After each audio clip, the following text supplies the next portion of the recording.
पीथली राणा ने लिख भेजो।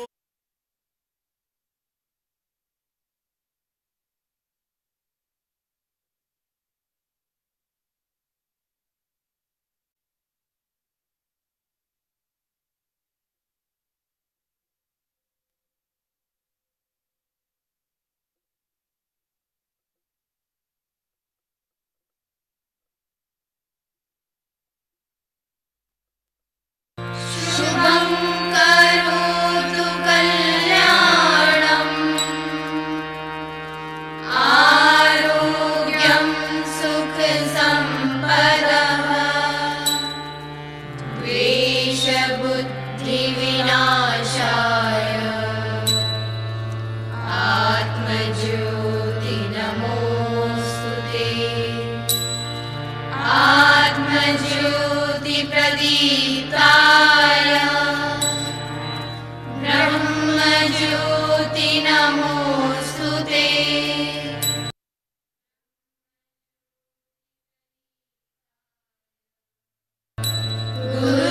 गुरुर्ज्योति नमोस्तुते।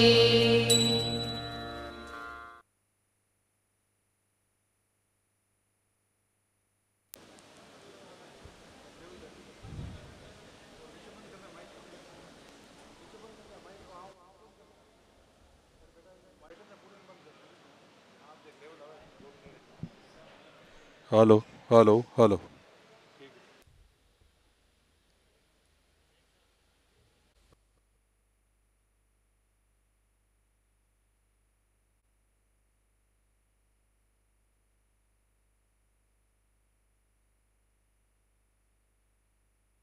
हम सभी 3 बार ओमकार का उच्चारण करेंगे।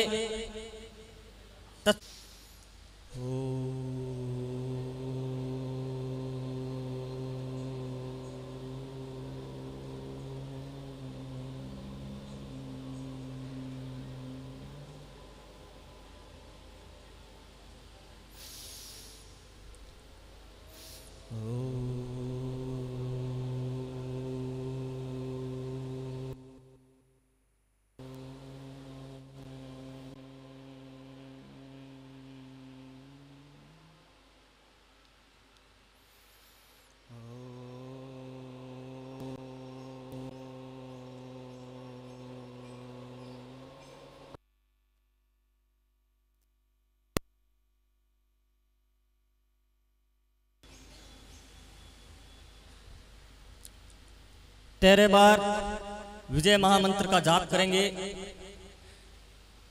श्री राम जय जय राम। पहली बार मध्यम ध्वनि में, उसके बाद उच्च, फिर मध्यम और फिर निम्न ध्वनि में। मेरे दोहराने के बाद उसके बाद आपको सभी को 13 बार इसका उच्चारण करें। श्री राम जय जय राम।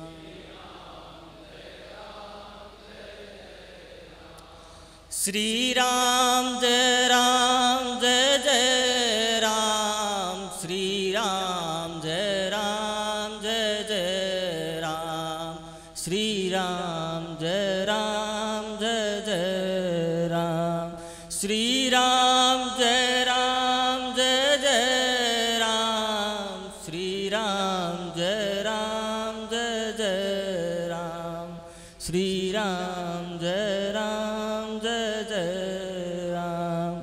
श्री राम जय जय राम।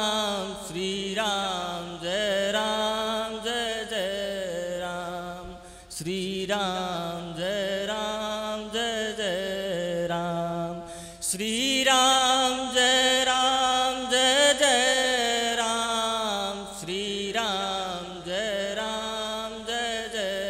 राम। श्री राम जय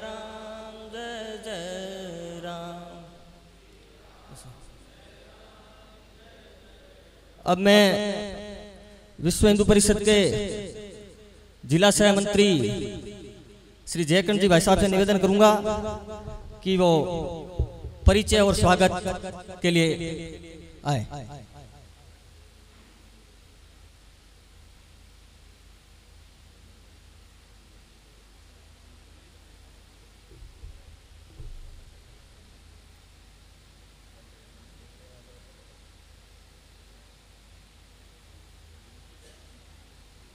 जिले के जिला अध्यक्ष जगदीश जी भाई साहब पधारे हुए हैं, उनसे निवेदन है कि वो मंच पर पधारे।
आनंद राम जी महाराज से निवेदन है कि वो मंच पे पधारे।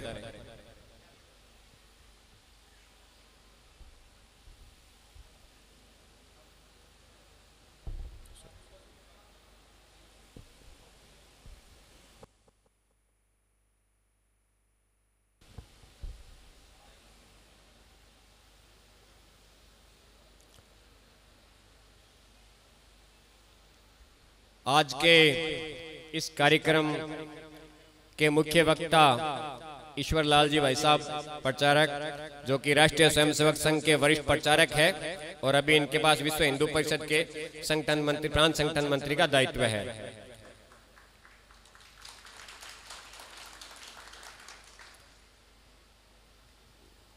मैं राम शर्मा भाई साहब जो प्रखंड सह संयोजक बजरंग दल के हैं, उनसे निवेदन करूंगा कि वो दुपट्टा पहना के भाई साहब का स्वागत करें।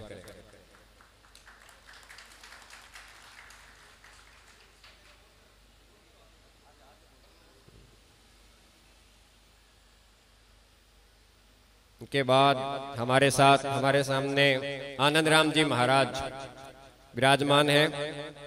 मैं प्रांत से विशेष प्रमुख महावीर जी भाई साहब से निवेदन करूंगा कि दुपट्टा पहना के उनका स्वागत करें। आज के इस कार्यक्रम के अध्यक्ष अनिल जी जैन भाई साहब है। मैं प्रांत मिलन प्रमुख ललित जी भाई साहब से निवेदन करूंगा कि वो दुपट्टा पहना के उनका स्वागत करें। आज के कार्यक्रम के मुख्य अतिथि दिलीप जी नैनी भाई साहब है। मैं नगर संयोजक प्रभुदयाल जी से निवेदन करूंगा कि वो आके दुपट्टा पहना के स्वागत करें। आज के कार्यक्रम के अति विशिष्ट अतिथि श्रीमान घनश्याम जी भट्ट साहब। मैं मदन जी पंचारिया प्रखंड उपाध्यक्ष विश्व हिंदू परिषद निवेदन करूंगा कि वो दुपट्टा पहना के स्वागत करें। विशिष्ट अतिथि एडवोकेट दीनदयाल जी भाई साहब, मैं राजकुमार जी भाई साहब से निवेदन करूंगा कि वो आके दुपट्टा पहना के स्वागत करें।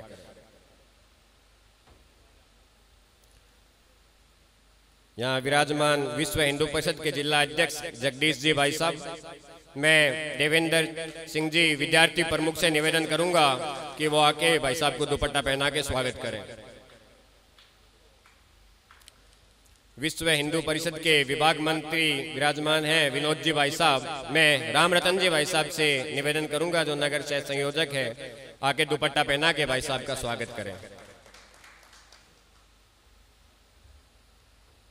हमारे बीच में प्रांत प्रचार प्रमुख चेतन जी भाई साहब विराजमान हैं। बजरंग दल के विभाग संयोजक दुर्गा सिंह जी भाई साहब विराजमान हैं।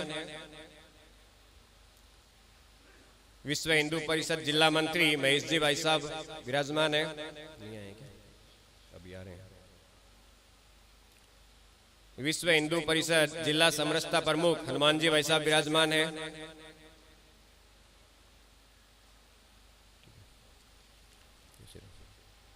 अब मैं ललित जी भाई साहब प्रांत मिलन प्रमुख से निवेदन करूंगा कि वो मंच के आगे की कार्रवाई करें।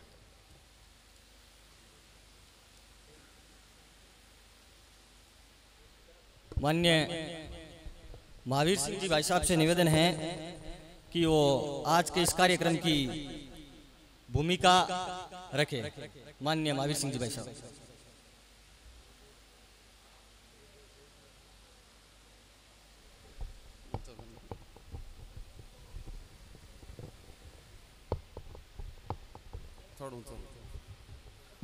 जय श्री राम। परिचय के कड़ी में एक परिचय और है। हमारे बीच में उपस्थित है हमारे नौका के विधायक श्रीमान बिहारी लाल जी बिश्नोई। जैसा कि सबको विदित है कि विश्व हिंदू परिषद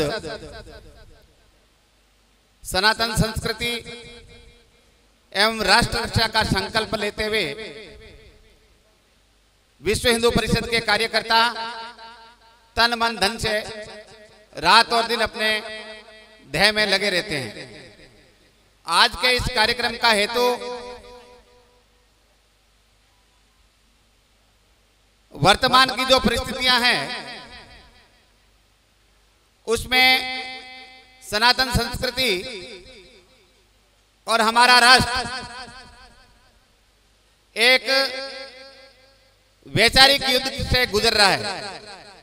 वर्तमान का जो समय है इसमें हथियारों की अपेक्षा विचारों का जो युद्ध है उसकी ज्यादा अहमियत है। और जो हमारी युवा पीढ़ी है उनको इस प्रकार से भ्रमित किया जा रहा है कि न सनातन संस्कृति कभी हुई, आर्यवार से आए, हिंदू धर्म कुछ है ही नहीं, भगवान राम थे ही नहीं, रामायण और महाभारत एक उपन्यास मात्र है, कपोल कल्पित कहानियां हैं और उसका कुछ हद तक हमारी युवा पीढ़ी पर प्रभाव भी पड़ रहा है। दूसरा परिदृश्य यह है कि हमारे जितने भी इष्ट देव है उनमें से कोई भी ऐसे नहीं है जिनके हाथ में शस्त्र नहीं है। सनातन संस्कृति और इस राष्ट्र की रक्षा के लिए शास्त्र और शस्त्र दोनों की महती आवश्यकता है। इसी परिप्रेक्ष्य में विश्व हिंदू परिषद बीकानेर ग्रामीण ने त्रिशूल दीक्षा, अखंड भारत संकल्प दिवस और विश्व हिंदू परिषद का जो कृष्ण जन्माष्टमी के दिन स्थापना हुई थी, स्थापना दिवस तीनों सम्मिलित कार्यक्रम का आयोजन रखा है। अखंड भारत संकल्प दिवस 15 अगस्त का दिन हम बड़े हर्षोल्लास के साथ मनाते हैं क्योंकि ये कहा जाता है कि 15 अगस्त के दिन भारत आजाद हुआ, लेकिन 14 अगस्त की रात्रि में 12 बजे जो एक मां भारती के खंडन करने के जो कुकृत्य हुआ, हम 14 अगस्त को याद करते हुए पुनः मां भारती को अखंडित करने के लिए दृढ़ संकल्पित है। और प्रतिवर्ष विश्व हिंदू परिषद और बजरंग दल इस कार्यक्रम को जोर शोर से प्रत्येक प्रखंड स्तर, गांव स्तर पर मनाता है।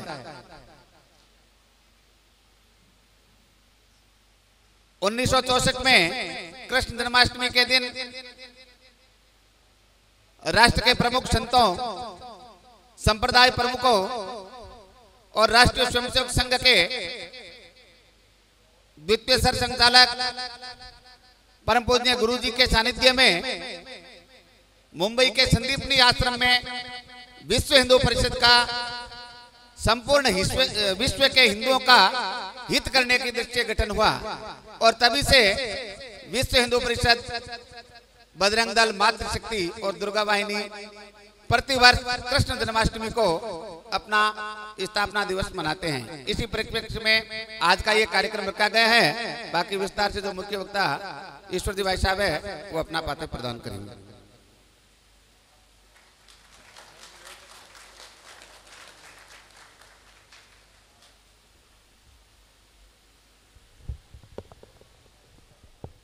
आज के इस कार्यक्रम में हमारे बीच राष्ट्रीय स्वयंसेवक संघ के नगर संचालक जी आदरणीय शिवनारायण जी भाई साहब उपस्थित हैं। आदरणीय जिला कार्यवाह लिखमाराम जी भाई साहब भी उपस्थित हैं। अब मैं आज के इसके कार्यक्रम के अध्यक्ष श्री अनिल जी से निवेदन करूंगा कि वो दो शब्द कहे। आदरणीय अनिल जी।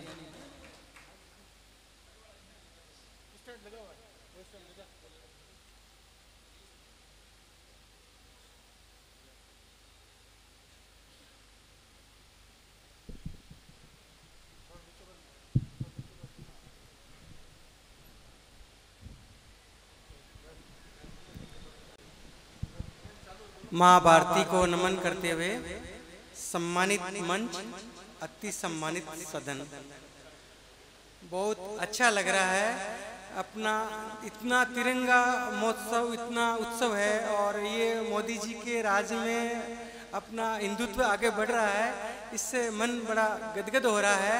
और हम सब हिंदू भाई और सब जाति, चाहे जाट हो, चाहे विष्णुई हो, चाहे जैन हो, सब एक होकर रहेंगे तो ये हम सब के लिए ठीक रहेगा।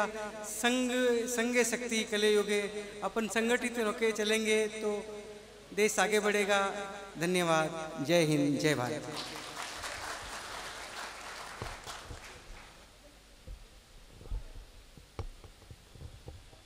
एक सूचना आप सभी के लिए है कि इस कार्यक्रम के पश्चात बाहर चाय और बिस्किट की व्यवस्था की गई है, तो आप चाय पानी करके जाए। अब मैं काव्य गीत के लिए ललित जी भाई साहब से निवेदन करूंगा, ललित जी सेन से, कि वो काव्य गीत करे। आदरणीय ललित जी भाई साहब।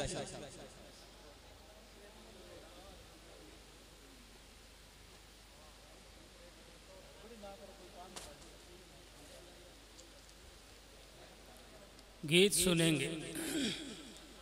ध्येय साधना अमर रहे,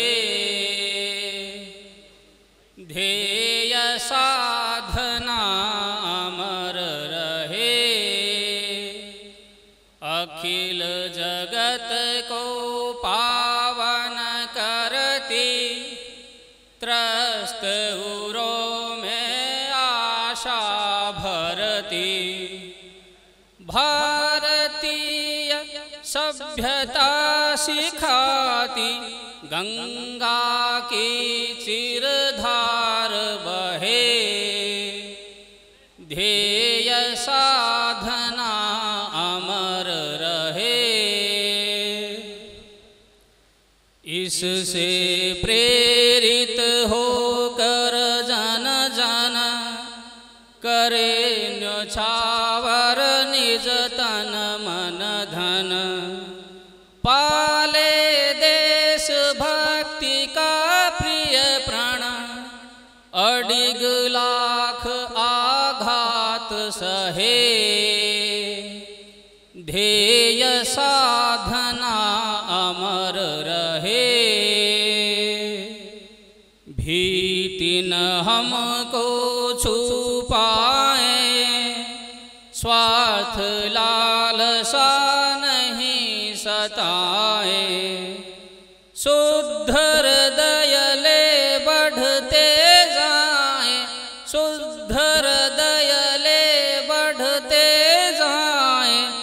धन्य धन्य जग आप कहे, ध्येय साधना अमर रहे। जीवन पुष्प चढ़ा चरणों पर, मांगे मातृभूमि से यह वर। तेरा वैभव अमर रहे माँ, तेरा वैभव अमर रहे माँ। हम दिन चार रहे न रहे, ध्येय साधना अमर रहे, ध्येय साधना अमर रहे।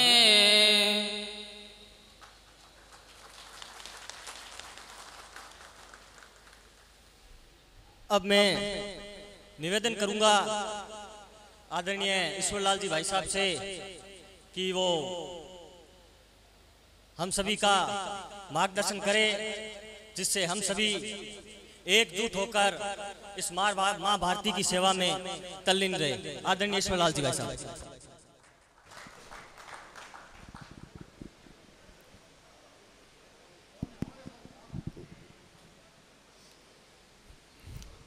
मैं शुरू करूं उससे पहले दो चार सूचनाएं हैं। एक तो आप सब लोगों से निवेदन है कि हम यहाँ आज पूरे समय तक बैठे। महाराज जी अभी लगभग 30 किलोमीटर दूर है, मैं भी आधा घंटा लगभग बोलूँगा ही, तब तक वो भी आ जाएंगे। मोबाइल सब लोग बंद रखें।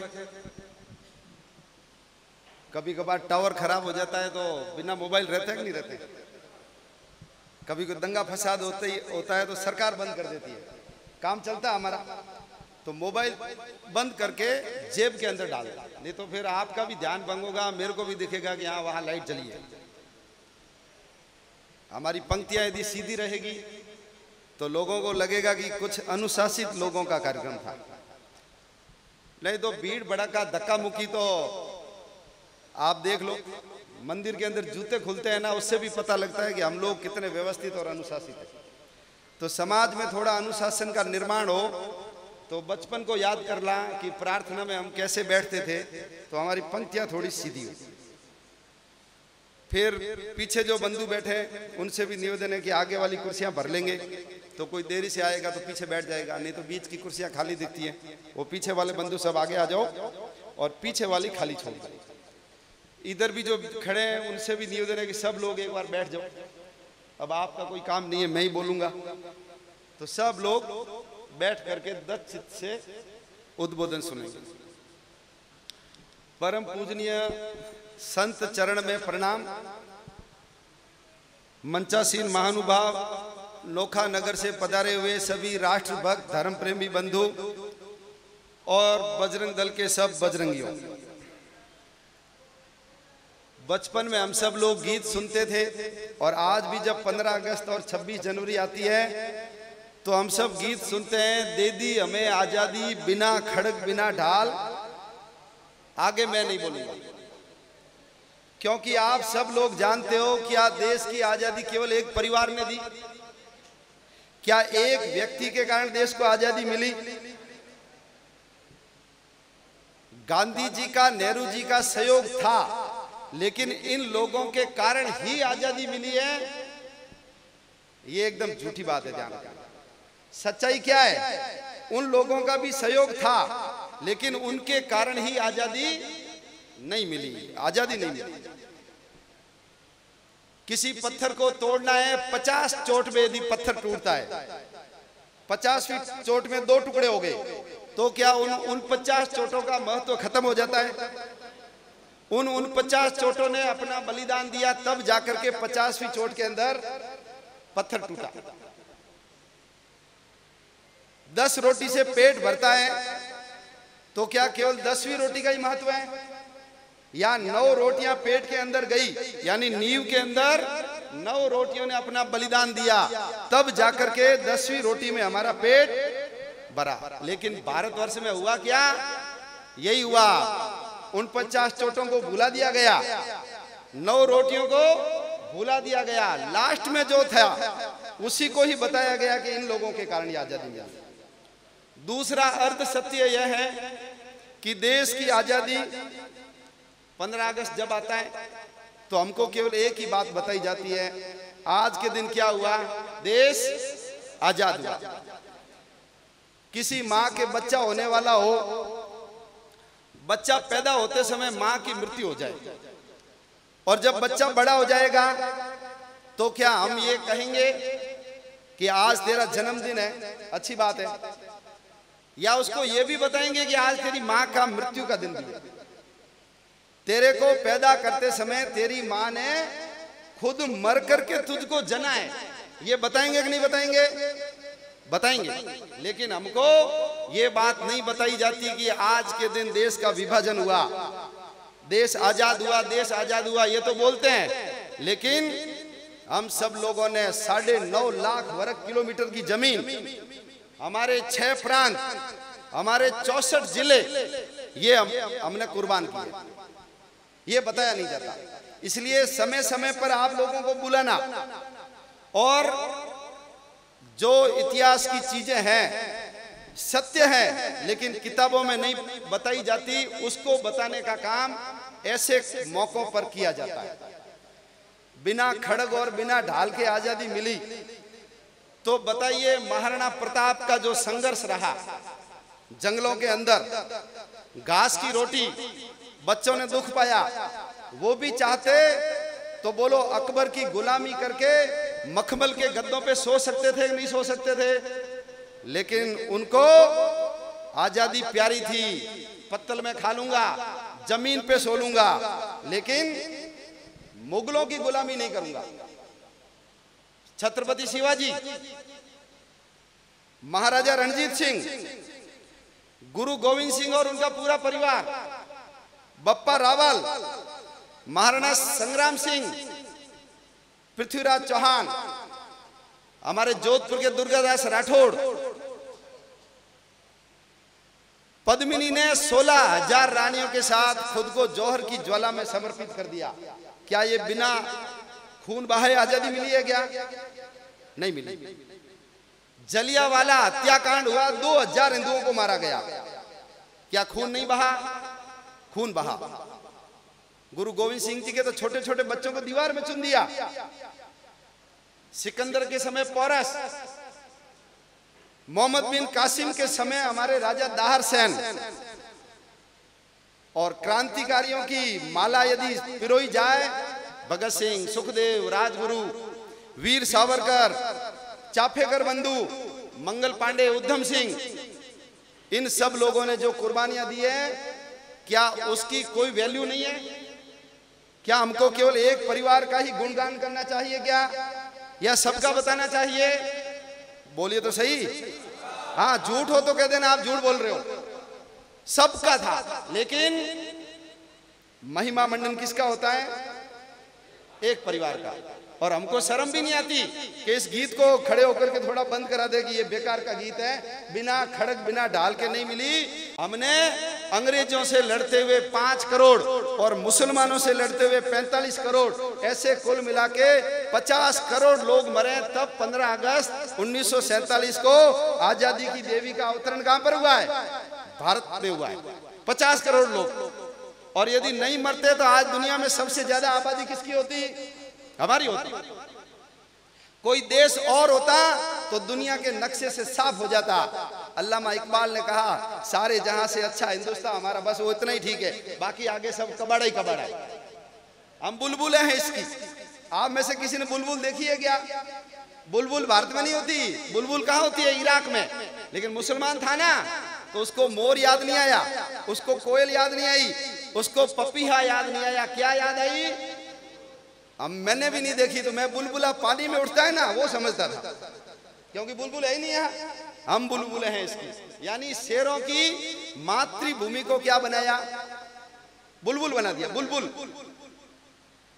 गीत है ना, कैद में है बुलबुल, सयाद मुस्कुराए, कहा भी न जाए, चुप रहा न भी जाए।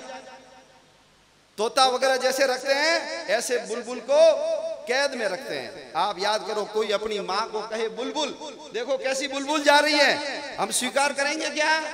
हम स्वीकार नहीं करेंगे। लेकिन सिंहों की मातृभूमि को क्या बनाया? बुलबुल बताया।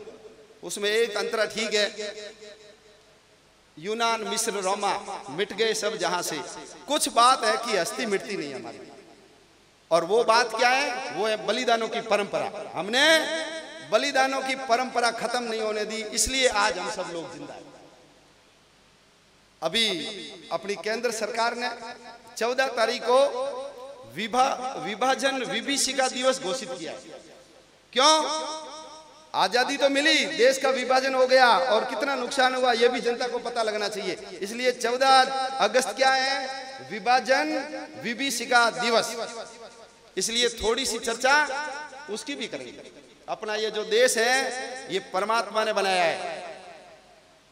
भगवान को सृष्टि बनाई तो रहने के लिए जगह चाहिए ना। सबसे सुंदर देश किसको बनाया? भारत को बनाया। किस समाज में पैदा होऊंगा, किस धर्म में पैदा होऊंगा, तो सबसे उत्तम धर्म कौन सा बनाया? हिंदू धर्म। दुनिया का सर्वश्रेष्ठ, एकदम विज्ञान की कसौटी पे खरा यदि कोई धर्म है तो कौन सा धर्म है? और इसमें परमात्मा खुद आया। हिंदू धर्म की विशेषताओं में से एक विशेषता, बाकी किसी धर्म में परमात्मा नहीं आया है। कहां पर आया है? हिंदू धर्म में आया है। एक बार नहीं आया, वो कई बार आया। मुसलमान तो अभी खुदा खुदा कर रहा है कि तू खुदा। उन्होंने कहा मैं खुद आने वाला नहीं हूं, तुम्हारे जैसे लोगों के वहां मैं नहीं आऊंगा। दूत भेजूंगा, पैगंबर भेजूंगा, बेटा भेजूंगा, लेकिन मैं खुद आने वाला नहीं हूं। हमारा भगवान युद्ध क्षेत्र में खड़ा होकर के अर्जुन को कहता है मैं कौन हूं? मैं परमात्मा। और जब जब धर्म की हानि होगी, अधर्म बढ़ेगा, तो पापियों के संहार के लिए मैं संभवामी युगे युगे, हर युग के अंदर अवतार लूंगा। तो ऐसा अपना देश है। और इस देश को हमने जमीन नहीं माना, जागीर नहीं माना, लैंड टेरिटरी नहीं माना। हमने इसको क्या माना है? साक्षात जगदम्बा माना है। क्या माना है? साक्षात जगदम्बा।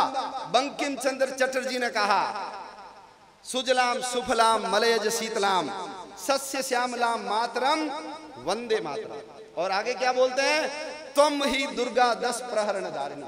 हे भारत माता, तुम दुर्गा हो, 10 हाथों वाली दुर्गा हो। कमला कमल दल विहारिणी, कमल के फूल के ऊपर विराजमान हो तुम। विवेकानंद ने कहा सारे देवी देवताओं को बांध करके खूंटी पे टांग दो, केवल एक ही देवता की पूजा करो। और वो देवता कौन सी है? भारत माता, जिसके हाथ पैर कान नाक आप हर जगह महसूस कर सकते हो। स्वामी राम तीर्थ ने कहा था मैं हंसता हूं तो भारत हंसता है, मैं रोता हूं तो भारत रोता है, मैं ही भारत हूं। मेरे ऊपर चोट या भारत के ऊपर चोट, मेरे ऊपर चोट है, ऐसा माना। ये विवेकानंद, ये राम तीर्थ ने कहा। भगवान राम जब लंका जीत करके आए, लक्ष्मण का मन थोड़ा डगमगा गया। सोने की लंका, चांदी की सड़कें, मोतियों की झालरें लटक रही हैं, वैभव पानी की तरह बह रहा है, समुद्र के बीच में इतना सुंदर टापू। मेरा मन करता है भैया यहीं रह जाओ। भगवान राम ने क्या कहा?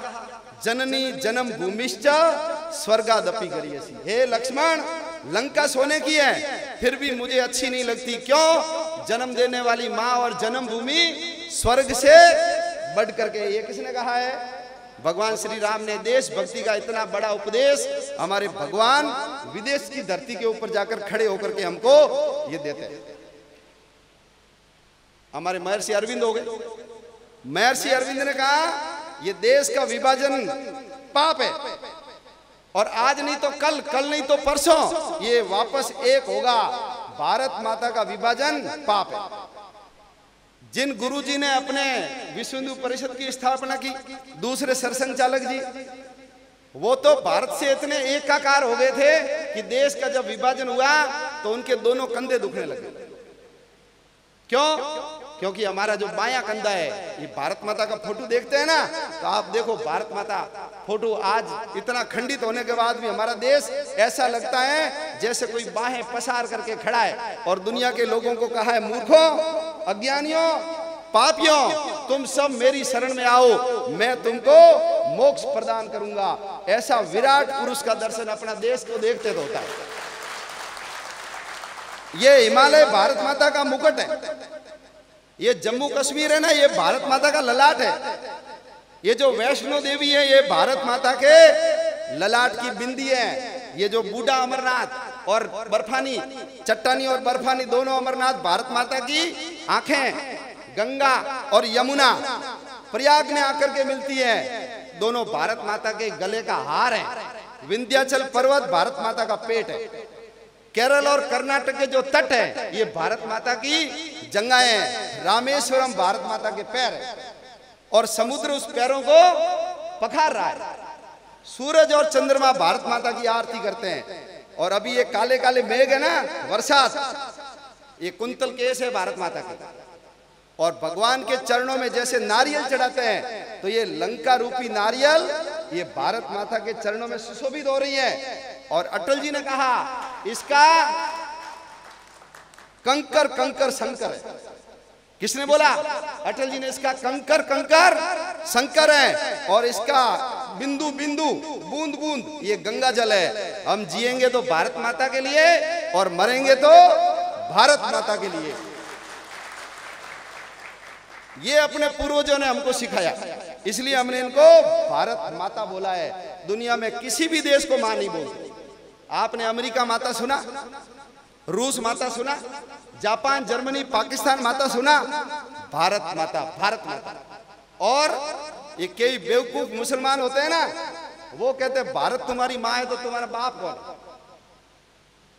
गांव का अनपढ़ आदमी भी जानता है, जब जमीन पे पैर रखता है सवेरे तो क्या बोलता है? विष्णु पत्नी नमस्तुभ्यम पादस्पर्शम क्षमस्वमेव। हे भारत माता, तू मेरी माँ है, मैं तेरे ऊपर पैर रख रहा हूं। माँ की गोदी, छोटे थे तो हम भी मलमूत्र माँ की गोद में करते थे, तो तू तो माँ है ना हमारी, फिर भी मैं तेरे से माफी मांग रहा हूं। और हमने क्या कहा है? ये किसकी पत्नी है? विष्णु पत्नी। तीन चीजें होती है। एक, जन्म देना, यानी सृष्टि का निर्माण करना, कौन करता है? ब्रह्मा। दूसरा, पालन पोषण करना, कौन करता है? विष्णु। और तीसरा होता है संहार करना, यानी आदमी मर जाता है, कौन करता है? शंकर, महादेव। तो इन तीनों में महत्वपूर्ण क्या है? जन्म देना महत्वपूर्ण नहीं, मारना महत्वपूर्ण नहीं, पालन पोषण करना महत्वपूर्ण है। भगवान श्री कृष्ण की मां कौन थी? बोलो। जन्म देने वाली कौन थी? और जब गीत गाते हैं तो किसके गाते हैं बताओ? क्यों गाते हैं? जसोदा के। जसोदा का नंद लाला। देवकी का क्यों नहीं? देवकी ने केवल जन्म दिया, तो जन्म देना पर्याप्त नहीं है, पालन पोषण करना ज्यादा महत्वपूर्ण है। इसलिए हमारे पिता कौन है? हमारे पिता भगवान है और भारत हमारी माँ है। और ऐसा भाव होने के कारण ही 50 करोड़ लोगों ने बलिदान दिया। मुसलमान आए, लोगों को मारा, पुस्तकालय जलाई।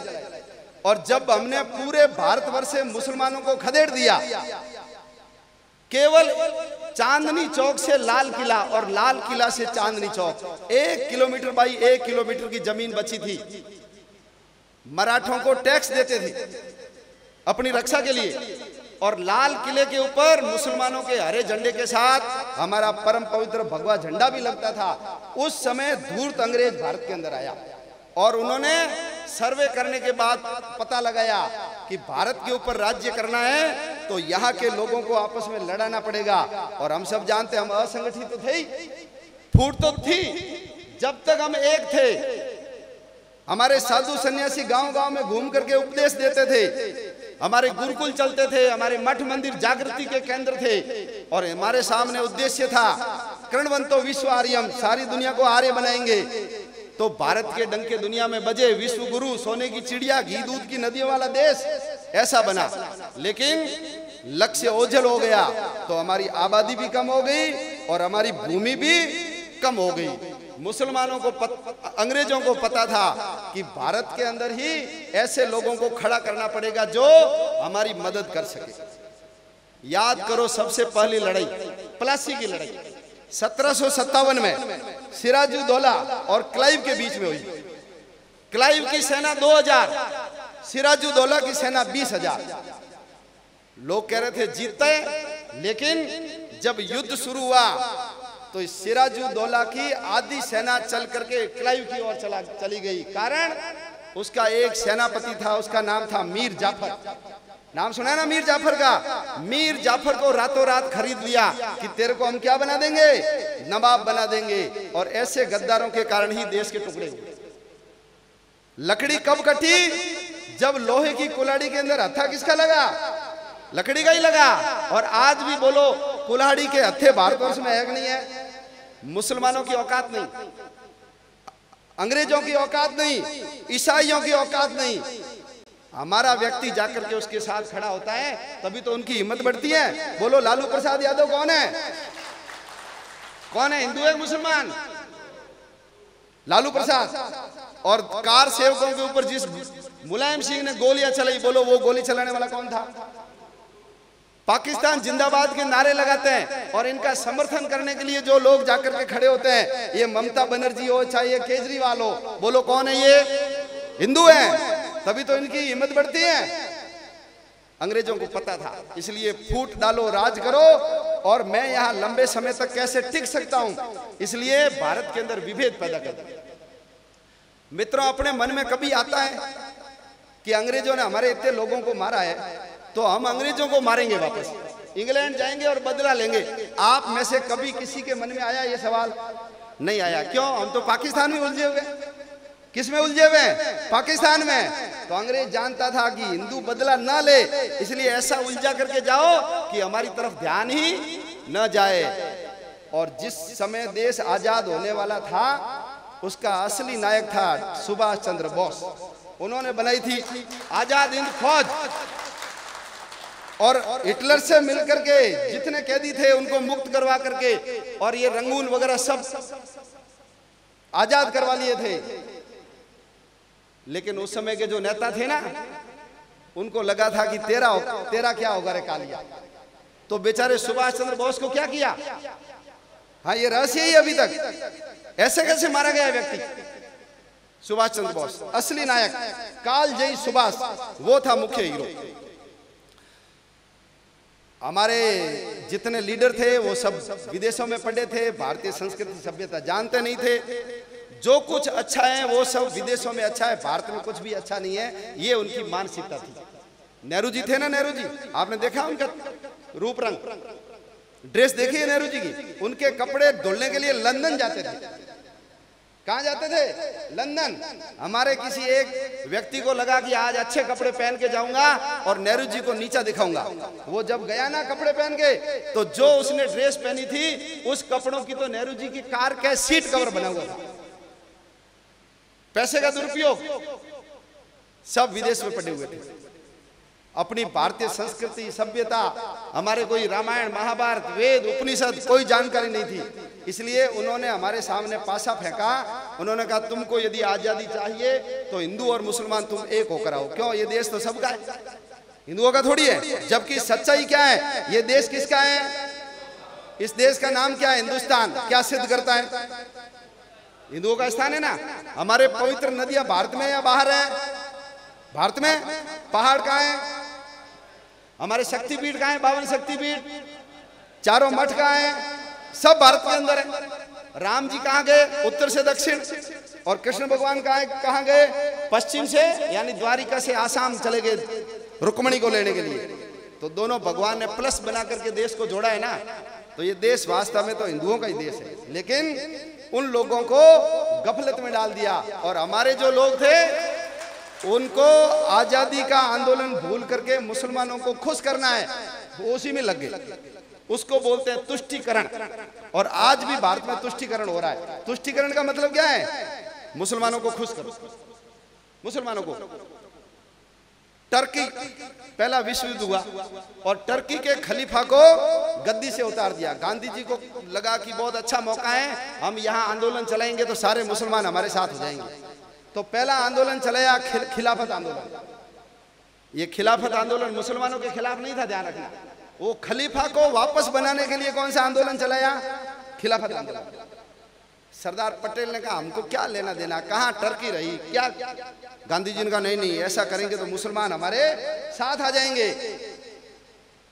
पटेल ने कहा ये खिलाफत आंदोलन नहीं है, ये अखिल आफत आंदोलन है। लेकिन बेचारे पटेल को कौन मानता था? कोई मानता नहीं था। फिर कांग्रेस को लगा कि इनको अपने पास लेकर के आओ, पास। और कांग्रेस भी क्यों बनी पता है ना आपको? 1857 की क्रांति, एक ही दिन में सारे अंग्रेजों को हम रात को मार डालेंगे, ऐसी योजना बनी। थोड़ी सी मंगल पांडे ने जल्दबाजी कर दी, पता है ना मंगल पांडे का, थोड़ी सी जल्द। यदि मंगल पांडे जल्दबाजी नहीं करता तो हम एक ही रात में सारे अंग्रेजों को क्या करते, कब्र खोद करके दफना देते हैं। अंग्रेजों को लगा और इतना बड़ा मामला हो गया, हमको पता ही नहीं पड़ा, पूरे भारत के अंदर योजना बन गई। अंदर की बातें बाहर कैसे आएगी, इसलिए एक संगठन बनाओ, और उस संगठन का नाम है कांग्रेस। ये जो कांग्रेस है ना, इसका संस्थापक कौन है? ए.ओ. हुम। 1885 के अंदर कांग्रेस बनी अंग्रेज के द्वारा। भारत के अंदर की बातें सब बाहर आ जाए। और मुसलमानों को भड़काने के लिए भारत का जो अंतिम वायसराय था उसका नाम था माउंटबेटन, उसकी पत्नी का नाम था पामेला माउंटबेटन। ये जब लंदन में पढ़ते थे नेहरू जी और मोहम्मद अली जिन्ना, तो अंग्रेजों ने लंबा सोच करके, जैसे सोनिया गांधी को राजीव गांधी के पीछे लगाए ना। भाई आप बताओ, भारत में इतनी विश्व सुंदरियां हुई है कि नहीं हुई है? तो फिर राजीव गांधी को इसके अंदर क्या ऐसा दिख गया कि वो उसको ले आया है? क्या उसमें खुशबू आती है क्या? अरे हमारी यहाँ तो, ये महिला का अपमान का नहीं बोल रहा हूं, लेकिन यदि रूप रंग की बात की जाए तो बोलो हमारे घर पे जो भीख मांगने वाली जोगन आती है, बोलो वो उससे सुंदर है कि नहीं सुंदर है? सुंदर है। अरे कोई 56 साल हो गए और 12 खड़ी के 56 अक्षर नहीं आते, अटक अटक करके रोमन लिपि में लिखी हुई स्क्रिप्ट पढ़ती है, वो पढ़ती है कि नहीं पढ़ती है? और एक बार तो गलत भाषण ही बोल दिया और ये दूसरा भाषण था, अब समझे कौन? लेकिन कोई ब्लैकमेल हुआ ही होगा, ये सत्य बात है। तभी तो इतने लोग मरे। इंदिरा गांधी मारी गई, फिर संजय गांधी मारा गया। राजीव गांधी के साथ हर समय चिपक करके रहने वाली, हर मंच पे रही है वो, तो जिस समय बम विस्फोट हुआ उसमें ये क्यों नहीं थी साथ? ये बहुत बड़ा सवाल है, बहुत बड़ा सवाल है। फिर वो सिंधिया भी मारा गया, वो पायलट भी मारा गया। ऐसे कैसे मर गए? उनको लगा अब रास्ता साफ है, प्रधानमंत्री बन जाऊंगी, देश की सारी गुप्त बातें कहां भेज दूंगी। वो तो बलाओ अपने कानून का कि विदेश में जन्मा कोई बन नहीं सकता, इसलिए वो उसका टिकट कट गया, नहीं तो ये आज सारी रिपोर्ट बाहर चली जाती। तो उस समय लगाई पामेला माउंटबेटन को साथ, और जब वो भारत आ गई तो वो तो इतनी उस्ताद महिला थी, उसने नेहरू जी को भी लपेटे में ले लिया और जिन्ना को भी लपेटे में ले लिया। अभी सोशल मीडिया पे नेहरू जी के फोटो देखे आपने? नहीं तो ढूंढ लेना, आप लिखना लॉर्ड पामेला माउंटबेटन और नेहरू जी, आपके सामने फोटो आ जाएंगे। महिला के कारण जिन्ना को तैयार किया, मुस्लिम लीग बनाओ और तुम अलग देश की मांग करो। जिन्ना पहले राष्ट्रवादी था, सिगरेट पीता था, हैट लगाता था, अंग्रेजों की तरह रहता था, कभी नमाज पढ़ता नहीं था, मस्जिद कभी गया नहीं वो। लेकिन गांधी जी को लगा कि ये तो कुछ नहीं है, और ये सुन्नी नहीं था, ये शिया था। जिन्ना कौन था? शिया। इसलिए उसको ज्यादा महत्व नहीं दिया, क्योंकि भारत में शिया कम है और सुन्नी ज्यादा है। तो गांधी जी ने कट्टर लीगी मुसलमानों को साथ बिठाने लगे। जब भी भाषण होता था, एक तरफ मोहम्मद अली और एक तरफ शौकत अली, दो लोगों को बिठाते थे। फिर कांग्रेस के सम्मेलन में मुसलमान आता नहीं था। और मैं आपको चैलेंज देता हूं, आप सब मिलकर के मेरे को 2 मुसलमानों के नाम बताओ जो देश के लिए फांसी का फंदा चूमे हो। एक का नाम आता है, कई लोगों का कहना है कि वो भी हिंदू था, लेकिन उसको थोड़ा मुसलमानों का भी योगदान है ना, ऐसा करने के लिए उसको मुसलमान बना दिया। ये भी एक शोध का विषय, नए नए शोध आ रहे हैं। इसका मतलब है देश की आजादी में मुसलमानों का योगदान क्या था? 0 था, 0। हमारे सम्मेलनों में आते नहीं थे, तो इनको टीएडीए देना शुरू किया कि तुम हमारे सम्मेलनों में आओगे ना तो तुमको किराया भत्ता और खाने का खर्चा देंगे। वो मुसलमानों को लगा चलो घूम के आएंगे, कभी लाहौर जाएंगे, कभी कराची जाएंगे, कभी दिल्ली जाएंगे। सम्मेलन के अंदर वंदे मातरम बोला गया। जिन्ना ने कहा वंदे मातरम नहीं बोल सकते, हिंदुओं का है। वो तो चलो विष्णु दिगंबर पुरस्कार बढ़िया आदमी था, उसने कहा ये मस्जिद नहीं है, ये कांग्रेस का सम्मेलन मैं बोलूंगा। मुसलमानों ने कहा कि हमारे मस्जिद के आगे से ढोल धमाके नहीं बजाओगे। हमने कहा ठीक है नहीं बजाएंगे। मुसलमानों ने कहा गांधी जी तुम गौ हत्या रोकने की बात करते हो, मुसलमान गौहत्या करेगा, क्योंकि कुरान में लिखा हुआ है। गांधी जी नेहरू जी क्या हो गए? चुप हो गए। इनको लगा कि हम जो मांग रहे हैं उससे तो ये ज्यादा दे रहे हैं, तो क्यों ना अपने पाकिस्तान की मांग करें। तो अंत में जाकर के वो तुष्टीकरण का अंतिम निर्णय क्या हुआ? ऐसी झंडे का भी हुआ। अपना जो झंडा है ना अभी तिरंगा, एक समिति बनी थी झंडा कमेटी, उसमें 7 लोग थे। पट्टाभी सीतारामैया, काका कालेलकर, डॉक्टर हार्डिकर, मास्टर तारा सिंह, जवाहरलाल जी नेहरू, सरदार पटेल और वो जो गफ्फार खान, सीमांत गांधी जिसको बोलते हैं, सीमा प्रांत का मुसलमान भी था। इन्होंने सर्वसम्मति से प्रस्ताव पारित किया था कि देश का झंडा एक रंग का होगा। जिस झंडे को लेकर कभी हरिश्चंद्र, कभी भगवान राम, कभी महाराणा प्रताप, कभी पांडव, कभी शिवाजी लड़े हैं, देश का झंडा एक रंग का होगा, भगवा रंग का। लेकिन गांधी जी ने कहा भैया मुसलमान नाराज हो जाएंगे तो क्या करो, 2 रंग बना दो। तो उसके अंदर कैसा रंग जोड़ा गया? हरा। फिर किसी ने कहा भैया अंग्रेज भी यहाँ है, इन्होंने क्या बुरा किया है, अंग्रेजों का भी जोड़ दो। तो तीसरा सफेद रंग किसका जोड़ा गया? अंग्रेजों का। ये मदर टेरेसा थी ना, जिन्होंने हिंदुओं को ईसाई बनाने का काम किया।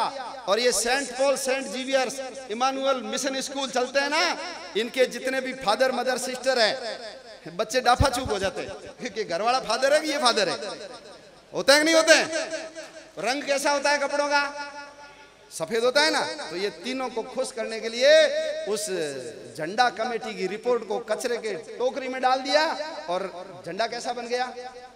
तिरंगा झंडा। आज हम सम्मान करते हैं तिरंगे झंडे का, कोई दिक्कत की बात नहीं है। तो जिन्ना को लगा कि हम जितना मांगते हैं उससे ज्यादा मिलता है, तो क्यों ना पाकिस्तान की बात करें। और जब उन्होंने पाकिस्तान का प्रस्ताव पारित किया तब इनकी नींद खुली, और ये क्या हो गया। तो अभी गांधी जी पक्के थे, उन्होंने कहा पाकिस्तान का निर्माण मेरी लाश पे होगा। और नेहरू जी ने कहा कि जो पाकिस्तान की बात करता है वो बेवकूफों के स्वर्ग में रहता है। और भारत वर्ग किलोमीटर है। 1937 के अंदर बर्मा को काटा गया। बर्मा का क्षेत्रफल 6,70,000 वर्ग किलोमीटर है। 1947 में पाकिस्तान 8 लाख वर्ग किलोमीटर और वो बांग्लादेश 1.5 लाख वर्ग किलोमीटर, 9.5 लाख वर्ग किलोमीटर का क्षेत्रफल हमसे काट करके अलग किया गया। और 3,000 वर्ग किलोमीटर का क्षेत्रफल वो मालदीव का है, वो भी हमसे काट करके अलग कर दिया। अपने कान के ऊपर जूं ही नहीं रहेंगे। ये इराक हमारा था। ईरान किसका था? ईरान का पुराना नाम आर्यन था। 80% जाट थे वहां, 80%। सबको पीट पीट के मुसलमान बना दिया। पुकारते रहे आओ आओ, कोई भारत से नहीं गया बच्चा ने। ये अरबिस्तान है, इसका पुराना नाम अरवनिस्तान था। अरवन बोलते हैं घोड़े को। चेतक घोड़ा महाराणा प्रताप का कहाँ का था? अरबी घोड़ा था। वो अरवनिस्तान क्या बन गया? अरबिस्तान। मक्का, मक्केश्वर महादेव शिवलिंग ढक करके रखते हैं। आज मुसलमान जाता है तो उसकी परिक्रमा करके आता है, माथा मुंडन करवाता है, एक वस्त्र के कपड़े पहनता है, पानी जैसे हम गंगा जल लाते हैं अब भी जमजम भर करके लाता है। ये सब हिंदू लक्षण है, हमारे हाथ से चला गया। और इधर बाली, जावा, सुमात्रा, इंडोनेशिया, मलेशिया, थाईलैंड, ये सब किसके थे? ये सब हमारे थे मित्रों। आप लोगों को पता ही नहीं है। हम हर साल होली मनाते हैं लेकिन हमको पता नहीं प्रहलाद कहां पैदा हुआ। कहां पैदा हुआ प्रहलाद? मनाते हैं ना। प्रहलाद पैदा हुआ मुल्तान में। उसका पुराना नाम था मूल स्थान। बोलो मुल्तान भारत में या पाकिस्तान में? बोलो सही। बाबा रामदेव की ससुराल अमरकोट, बोलो कहां? भारत में पाकिस्तान में? झूलेलाल जी जहां पैदा हुए सिंध, बोलो भारत में पाकिस्तान में? हिंगलाज माता का मंदिर भारत में या पाकिस्तान में? पाणिनि का पेशावर, पाणिनि जिसने अष्टाध्यायी लिखी, पेशावर कहां पर है? भारत में पाकिस्तान में? महाराजा रणजीत सिंह का लाहौर, लव ने बसाया। लव भगवान राम का बेटा लव था ना, उसने बसाया लाहौर। बोलो लाहौर कहां है? कुश ने बसाया कुसूर, कुशपुर, बोलो कहां है? बप्पा रावल महाराणा प्रताप के 3 पीढ़ी में पहले हुए। और इतना मुसलमानों को पीटा था कि 300 साल तक मुसलमान भारत के अंदर घुस नहीं पाए। और उन्होंने एक शहर बसाया, उसका नाम था रावलपिंडी। बोलो रावलपिंडी कहाँ है? ननकाना साहब जहां गुरु नानक देव जी पैदा हुए, बोलो कहाँ है? भारत में पाकिस्तान में? कटास राज जहां यक्ष और युधिष्ठिर के संवाद हुए, कहां पर है? भारत या पाकिस्तान? पाकिस्तान के अंदर, ये सब चले गए हमारे से। और यदि हमारे मन में पीड़ा नहीं हुई तो ये और स्थान चले जाएंगे। तो भाइयों जागो, खाना पीना, मौज मजे करना, बच्चे पैदा करना, मकान बनाना और चले जाना, ये तो कुत्ते बिल्ली भी करते हैं, जीव जंतु भी करते हैं। बोलो करते हैं नहीं करते हैं? तो यदि हम यही करते रहेंगे तो फिर उसमें और हमारे में फर्क क्या है? फर्क क्या है? हमारे बाड़मेर के महाराज जी बाड़मेर के है, वहां छत्तूमल जी सिंधी है, उन्होंने कहा भाई साहब 1945 में मैंने 14 कमरों का एक बड़ा घर बनाया था। 14 कमरे, अपने किसी के घर में 14 कमरे नहीं होंगे, लेकिन 2 साल बाद 1947 में देश का विभाजन हुआ, वो 14 कमरे वहीं रहे। सोने की पेंटिंग छतों पे की हुई थी, सारे घर वहीं रहे। जम्मू कश्मीर केसर पैदा होती है ना, केसर किलो के भाव अपने को पता ही नहीं, 3 लाख रुपए किलो है। हमारे यहाँ तो मोठ बाजरी होते हैं तो बड़े खुश होते हैं, आहा इस बार 45-50 रुपए के भाव है। 3 लाख रुपए किलो जो केसर पैदा होती थी, बोलो वो खेत हमारे पास है या मुसलमानों के पास है? हमारे सब लोगों को भगा दिया। तो यदि सोए रहेंगे तो अपने मारवाड़ी में बोलते हैं ना, सोए और पाडा जन्मे, अपने यहाँ बोलते हैं ना, सुतोड़ा रे पाडा जामे, ऐसा बोलते हैं ना। हमको सोना नहीं है भाई। आप सबसे निवेदन है कि भगवान ने हमको भारत में पैदा किया, हिंदू बनाया, ऐसे संगठन से जोड़ा और ऐसे पूज्य महाराजों का अपने को सानिध्य मिल रहा है। आप अपनी शक्ति का बोध करें, अपनी शक्ति जगाएं और इस संगठन के साथ लग करके इस संगठन की ताकत को और मजबूत बनाएं। और हम सब लोगों का मिलकर के एक ही उद्देश्य है, और वो उद्देश्य है भारत माता की जय। हमको क्या करवानी है? भारत माता की जय करवानी है। इसलिए अहंकार, लोभ, लालच यहाँ कोई पूर्ति होने वाली नहीं। संगठन से इसलिए नहीं जुड़ रहे हैं कि आपकी कोई नाली बनवा देंगे, ये तो नेताजी बनाएंगे कोई है। उसमें जुड़ते समय स्वार्थ चाहिए। विश्व हिंदू परिषद आरएसएस से जुड़ने का मतलब है कबीरा खड़ा बाजार में लिए लकुटिया हाथ, जो घर फूंके अपना चले हमारे साथ। जो अपना घर फूंकने के लिए तैयार है, ऐसे लोगों के संगठन, ऐसे लोगों का संगठन है। और ऐसे लोगों के बलिदान के कारण ही हम सब लोग जिंदा है। अपन सब लोग उस बलिदान की परंपरा से जुड़े। और आज इस दौड़ के अंदर, राष्ट्रभक्ति की दौड़ के अंदर, केवल अपना एक ही संगठन है। आप सबसे निवेदन है कि आप अपना तन, मन, धन, बुद्धि, शक्ति सब इस संगठन को समर्पित करके इस संगठन का काम आगे बढ़ाएंगे। और मन में एक विश्वास और संकल्प लेकर के जाएंगे कि जब पाकिस्तान के हम 2 टुकड़े कर सकते हैं, जब वियतनाम एक हो सकता है, जब जर्मनी के 2 टुकड़े कर दिए थे वो वापस एक हो सकते हैं, इजरायलियों को 1400 साल तक धक्के मार मार करके इजराइल से निकाल दिया, वो सब लोग इजराइल को वापस ले सकते हैं। तो हमारी यदि भुजाओं में दम होगा तो बोलो पाकिस्तान भारत में आएगा कि नहीं आएगा? बांग्लादेश आएगा कि नहीं आएगा? अफगानिस्तान आएगा कि नहीं आएगा? 370 हटिए, राम मंदिर बन रहा है, समान नागरिक संहिता और जनसंख्या नियंत्रण कानून यदि नहीं आया, ये राम मंदिर फिर टूट जाएगा, फिर टूट जाएगा। सबसे जरूरी है, लेकिन बिना रोए माँ भी दूध पिलाती नहीं है, तो थोड़ा अपने को बोलना पड़ेगा। तो ऐसा बोलने का जो मंच है वो मंच विश्व हिंदू परिषद है, बजरंग दल है। आप सब लोग इस संगठन का तन मन धन से सहयोग करेंगे, ऐसा आपके चरणों में निवेदन करते हुए मेरी बात पूरी करता हूं। बोलिए भारत माता की जय श्री राम, जय जय श्री राम।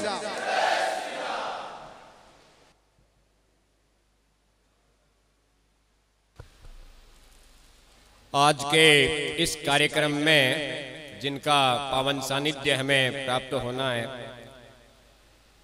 तरह तरह के मठ के मठाधीश महंत श्री प्रतापपुरी जी महाराज पधार चुके हैं। उनका हार्दिक स्वागत है और अभिनंदन। अब मैं बजरंग दल के जिला संयोजक मुरलीधर जी भाई साहब व विश्व हिंदू परिषद के नगर मंत्री नारायण जी राठी भाई साहब से निवेदन करूंगा कि महाराज को शॉल व दुपट्टा पहनाकर स्वागत करें।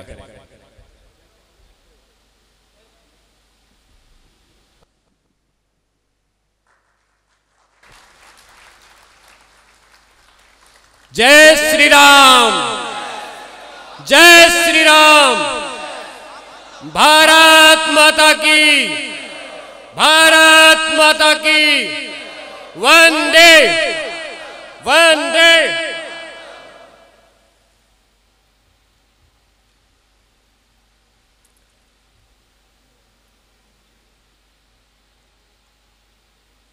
अब मैं महान श्री प्रतापपुरी जी महाराज से अनुरोध करूंगा कि वो हमें मार्गदर्शित करें।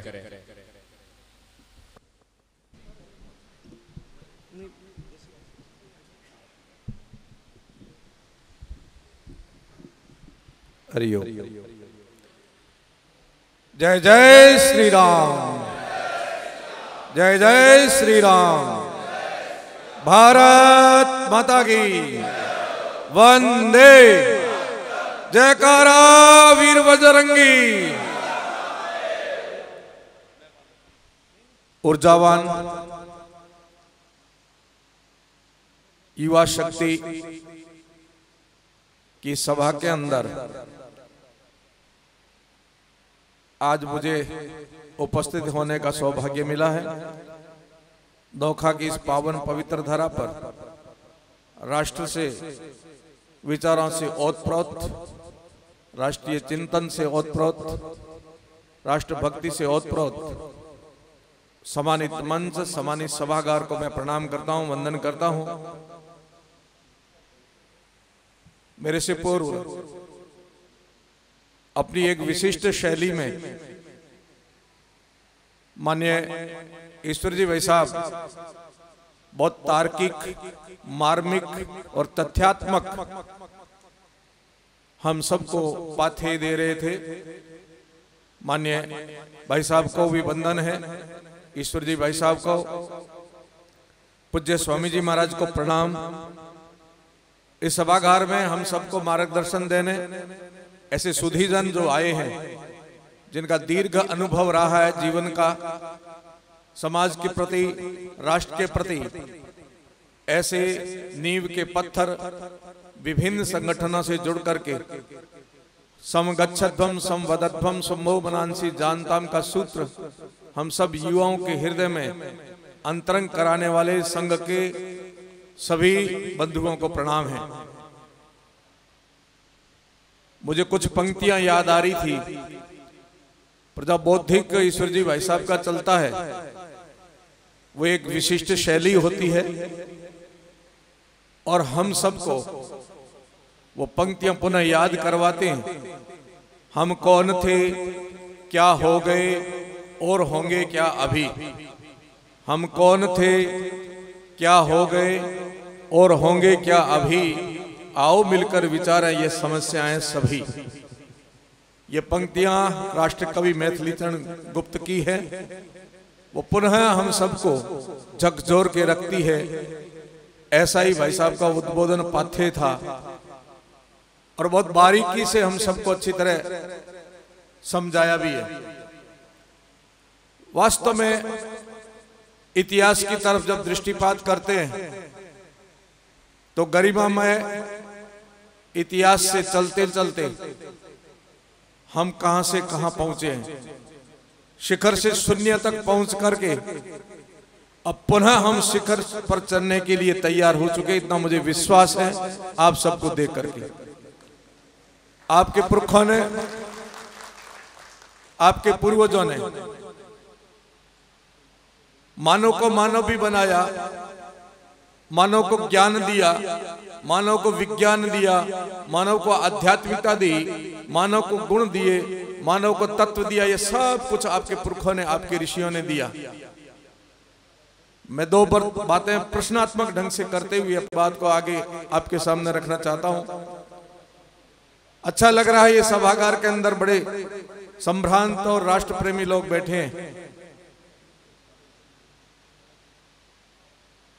ये नोखा वैसे बहुत प्राचीन नगरी है और प्रसिद्ध भी है और दूर दराज ग्रामीण क्षेत्र से भी लोग आए हुए हैं। थोड़ा मेरा सहयोग करना, आप में से बैठे हुए व्यक्ति, इस सभागार में बैठे हुए व्यक्तियों में से विष्णुई समाज से कितने लोग आए हुए हैं, हाथ खड़े करें। अच्छी बात है, हाथ नीचे करें। एक बार जाट समाज से कितने आए हुए, हाथ खड़े करें। अच्छी बात। ब्राह्मण समाज से कितने हैं? ठीक है।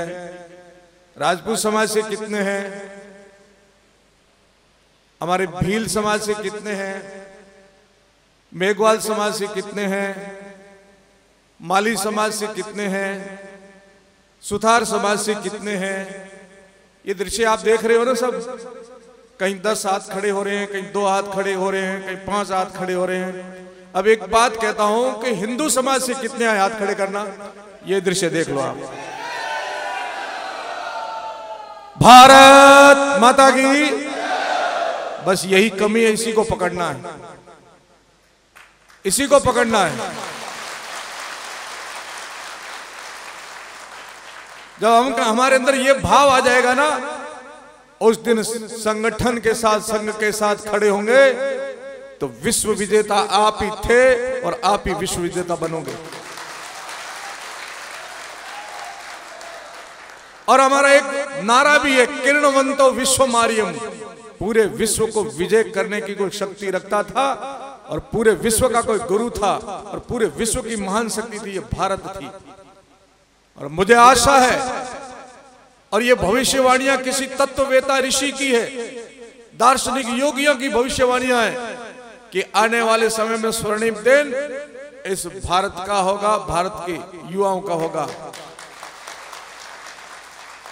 परंतु उस भारत के युवाओं को सबसे पहले कर्तव्य का बोध करना पड़ेगा, और कर्तव्य का बोध होने के बाद में कर्तव्य का पालन करना पड़ेगा। बस कमी यही है, कर्तव्य बोध नहीं करते हम कौन है। वही तो पंक्तियां कह रहा हूं मैं, हम कौन थे, पहचानो अपने को, स्वयं को, हम कौन थे। एक छोटा सा उदाहरण आपने कई बार सुना होगा, गडरिये का शेर का प्रसंग कई पाथे में कई हमारे विद्वानों ने आपको सुनाया होगा। अपनी भेड़ों को लेकर के गडरिया जंगल में चराता था और उसको अनायास कोई शेर का बच्चा मिल गया। उसने सोचा इसको पाल लूंगा तो मेरे प्रपंच सारे खत्म होंगे, इन्हें गीदड़ भेड़िए कोई नहीं आएंगे मेरी बकरियों को, भेड़ों को मारने के लिए, इसलिए इसको पाल लेता हूं। उसको पाला पोसा, दूध पिलाया, अपने साथ रखा, और उसके स्वभाव में भी ऐसा आ गया कि वो साथ साथ गडरिए के जाता था जंगल में भेड़ों के साथ में, वहां बैठता था आराम से, फिर वापस आता था, भेड़ का दूध पीता था, बकरी का दूध पीता था। एक दिन नया दृश्य खड़ा होता है, काफी बड़ा हो गया वो बच्चा, और गडरिया तो निश्चित था कि जब शेर का बच्चा होता तो स्वभावतः दूसरे प्राणी वैसे ही डरते, भाग जाएंगे। भेड़ों के तो साथ रहता है, इसको भेड़ों से तो कोई लेना देना होगा नहीं। जैसे ही शेर का बच्चा अपने पास था, गडरिया आराम से सो गया, भेड़े आराम से चर रही थी। इतने में असली शेर आया पानी पीने के लिए, और वो बड़ा आश्चर्यचकित हुआ, कौतूहल में पड़ा कि ये क्या है, मेरा वंशज, मेरा समाज का प्राणी इन भेड़ों के साथ बैठा रहे, भेड़े इनसे डरती नहीं है क्या। उसने धीरे से उसको इशारा किया, इधर आओ। वो भी देखा, गया पास में, बोलो क्या है, कि भेड़ों के साथ क्या कर रहा है। कि मैं तो भेड़ों का ही हूं बच्चा। कि नहीं नहीं, तू भेड़ों का बच्चा नहीं है, तू शेर का बच्चा। उसने शब्द भी पहली बार सुना था कि मैं शेर का बच्चा हूं। क्या इधर मेरे पास आ, थोड़ा पुचकारा, थोड़ा प्यार किया, पास में लाया, बोले तू भाई बेटा, तू शेर का वंशज है, और शेर वो होता है जो सबसे शक्तिशाली होता है, राजा होता है जंगल का। कि नहीं नहीं नहीं, मैंने भेड़ों का दूध पिया, मैं तो भेड़ का बच्चा हूं। ठीक है, तालाब पर ले गया, तालाब पर ले जाकर के उसको कहा, देख इसमें पानी में देख, तेरा मुख और मेरा आकृति मुख की एक जैसी है, या तेरी और मुख की आकृति भेड़ जैसी है। उसने देखा, देख करके बोला, आकृति तो आप जैसी है पर हूं भेड़ का बच्चा। दूसरी बार का देख, तेरी पूंछ और मेरी पूंछ एक जैसी है, तेरी पूंछ उन जैसी है। कि पूंछ तो भाई साहब आप जैसी है, परंतु हूं भेड़ का बच्चा। ठीक है, पंजे देख, नाखून देख, मेरे जैसे हैं या भेड़ जैसे है, तो आप जैसे पर हूं भेड़ का बच्चा। अरे दांत देख मुंह के, बोले दांत भी आप जैसे, अब पीछा छोड़ो मेरा, पर मैं तो भेड़ का ही बच्चा हूं। ठीक, एक काम कर, अपनी आवाज निकाल, बोल शुरू कर, बोलना शुरू कर। तो उसने ऊ करते धीरे से उसकी शेर की आवाज निकली, दहाड़ा, और जैसे दहाड़ा भेड़े भागी, ग्वाला भाग गया, पीछे दोनों शेर के बच्चे रहे। ऐसे आपको अब दहाड़ना पड़ेगा शेर के बच्चे बनकर के। इन भेड़ा का संग करके हम भी भूल गए हम कौन है। हम शेर के बच्चे हैं तो शेर का बच्चे का स्वरूप प्राप्त करना पड़ेगा। और यही बोध कराने के लिए भाई साहब इतनी देर से बोल रहे थे कि तुम कौन हो, अपने स्वरूप को पहचानो, अपने कर्तव्य का बोध करो, और कर्तव्य का बोध करने के बाद में कर्तव्य का पालन करना शुरू कर दो, सारी समस्याओं का समाधान हो जाएगा। धर्मो रक्षति रक्षितः धर्मो हन्ति हन्ता, सत्य बात है। धर्म, अर्थ, काम और मोक्ष, ये भी चार स्तंभ है जीवन के। आदि काल की यदि गणना करें, आपसे मेरे से कोई प्रश्न करें, विश्व पटल पर यदि कोई प्रश्न किया जाए, किसी से भी प्रश्न किया जाए, बताइए हम सबसे पहले मानव जो जिसको कहा है वो मनुष्य सबसे पहले किस रूप में संसार में आया, मूल प्रश्न पूछते हैं। चलिए एक पीढ़ी, दो पीढ़ी, 10 पीढ़ी नहीं, सबसे पहले इस सृष्टि में मनुष्य आया तो उसकी आकृति क्या थी, एक प्रश्न। दूसरा प्रश्न, ये आया कहां था सबसे पहले। तीसरा प्रश्न, ये किन के यहां आया था। पूछो ईसाइयों से, पूछो मुसलमानों से, अन्य से पूछो, और आपसे भी पूछेंगे हम लोग। आप तो सब सुधीजन बैठे, इसलिए आपके सामने तो ये प्रश्न है ही नहीं मेरा। मैंने कहा है कि इस सभागार में बैठे हुए वो लोग हैं जो सब कुछ जानते, कुछ करने की तमन्ना लेकर के यहां आए हैं। केवल सुनने के लिए नहीं आए हैं, यहां तो संकल्प लेने के लिए आए हैं। इदम राष्ट्राय इदं न मम, मैं राष्ट्र के लिए निर्मित हुआ, मेरे लिए नहीं हुआ, इसलिए आप लोग यहां आए। इसलिए यह पट्टा डाला आपने, इसलिए डाला है कि मैं आज से समर्पित करता हूं राष्ट्र के लिए। परंतु ये प्रश्न पूछा जाए विश्व मानस पटल पर तो हमें सुनने को मिलता है, हमें सुनने को ही नहीं मिलता है। इस लॉर्ड मैकाले की शिक्षा पद्धति के माध्यम से हमारे अपने बच्चों को भी पढ़ाया गया और पढ़ाया जाता होगा आज दिन तक। हो सकता है अब तो परिवर्तन हो ही चुका है, हो जाएगा, वो चैप्टर निकल जाएगा संभवतः। आशा और विश्वास है कि हमें पढ़ाया ये जाता है कि हम वन मानुष से मनुष्य बने। हम पहले वन मानुष थे, जंगली थे, और यहाँ शिक्षक बंधु भी बैठे होंगे, विद्यार्थीगण है ही, मैंने भी शायद वो संभव पढ़ा था कुछ काल तक, जब विद्यालय अध्ययन में था तब पढ़ा था, उसके बाद में तो गुरुकुल का अध्ययन था। पर ये पढ़ाया गया है कि हम वन मानुष से धीरे धीरे सभ्य मनुष्य बने, और आकृतियां भी हमारी कहीं कहीं दिखाई जाती है, ऐसे लूला लंगड़ा टेढ़ा मेढ़ा लंबे मुंह वाला बाल वाला ऐसे मनुष्य, फिर ये सभ्य बन गया।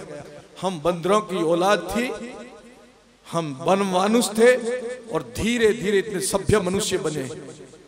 मेरा यह प्रश्न था कि हम सबसे पहले इस पृथ्वी पर, इस ब्रह्मांड में, प्रभु की रची हुई सृष्टि में मनुष्य सबसे पहले किस रूप में आया, यह प्रश्न था। तो यह उत्तर मिला हमें कि हम वन मानुष के रूप में आए, वन मानुष के रूप में आए। परिवर्तन हुआ, क्यों प्रकृति परिवर्तनशील है, इसलिए परिवर्तन हुआ है।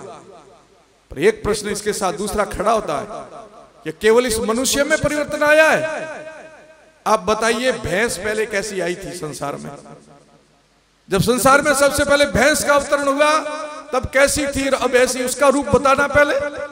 ऊंट पहले कैसा आया था, अब कैसा, 10-5 टांगों वाला था क्या, छोटी गर्दन का था या लंबी गर्दन का, इतना छोटा हो गया। उसमें कोई परिवर्तन नहीं बता रहे हो, केवल मनुष्य में परिवर्तन बता रहे हो। आप बंदरों की औलाद हो सकते हो, हम बंदरों की औलाद नहीं है, हम तो ऋषियों की औलाद है। हम तो आदि मानव है, हमने ज्ञान विज्ञान संस्कार सब कुछ भारत ने दिया है, और यही भारतीय है, हिंदू संस्कृति ने दिया, हिंदुओं ने दिया, और ये हिंदू हिंदुस्तान में ही उत्पन्न हुआ, पैदा हुआ। इसलिए गर्व से कहो हम हिंदुस्तान, गर्व से कहो हम, और ये भी कहो गर्व से हम हिंदुस्तानी हैं, क्योंकि यही हमारा जन्म हुआ है।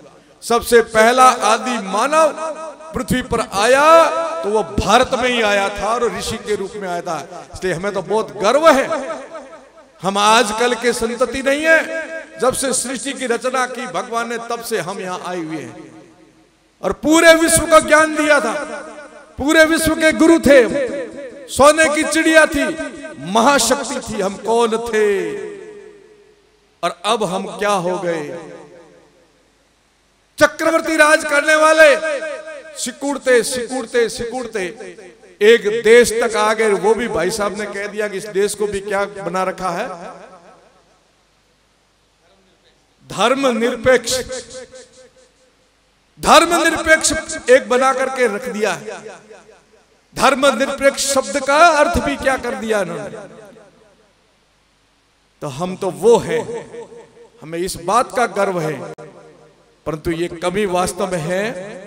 अपने पुरखों को नहीं कोसूंगा, पर उस समय जो व्यक्ति हुए एक मध्यकाल के अंदर या ऐसे संक्रमण दौर में जब संकट के बादल छाए थे और उस समय हम इस जातियों में भी बट गए थे, अपने किन्हीं किन्हीं स्वार्थों में भी बट गए थे, जिसका मैंने एक दृष्टांत साक्षात प्रमाण आपको दिया। जाट, राजपूत, बिश्नोई सबके हाथ खड़े करवाए, कहीं 2-10 हाथ खड़े हुए, और जैसे ही मैंने कहा कि हम कौन हिंदू है तो सबने हाथ खड़ा किया।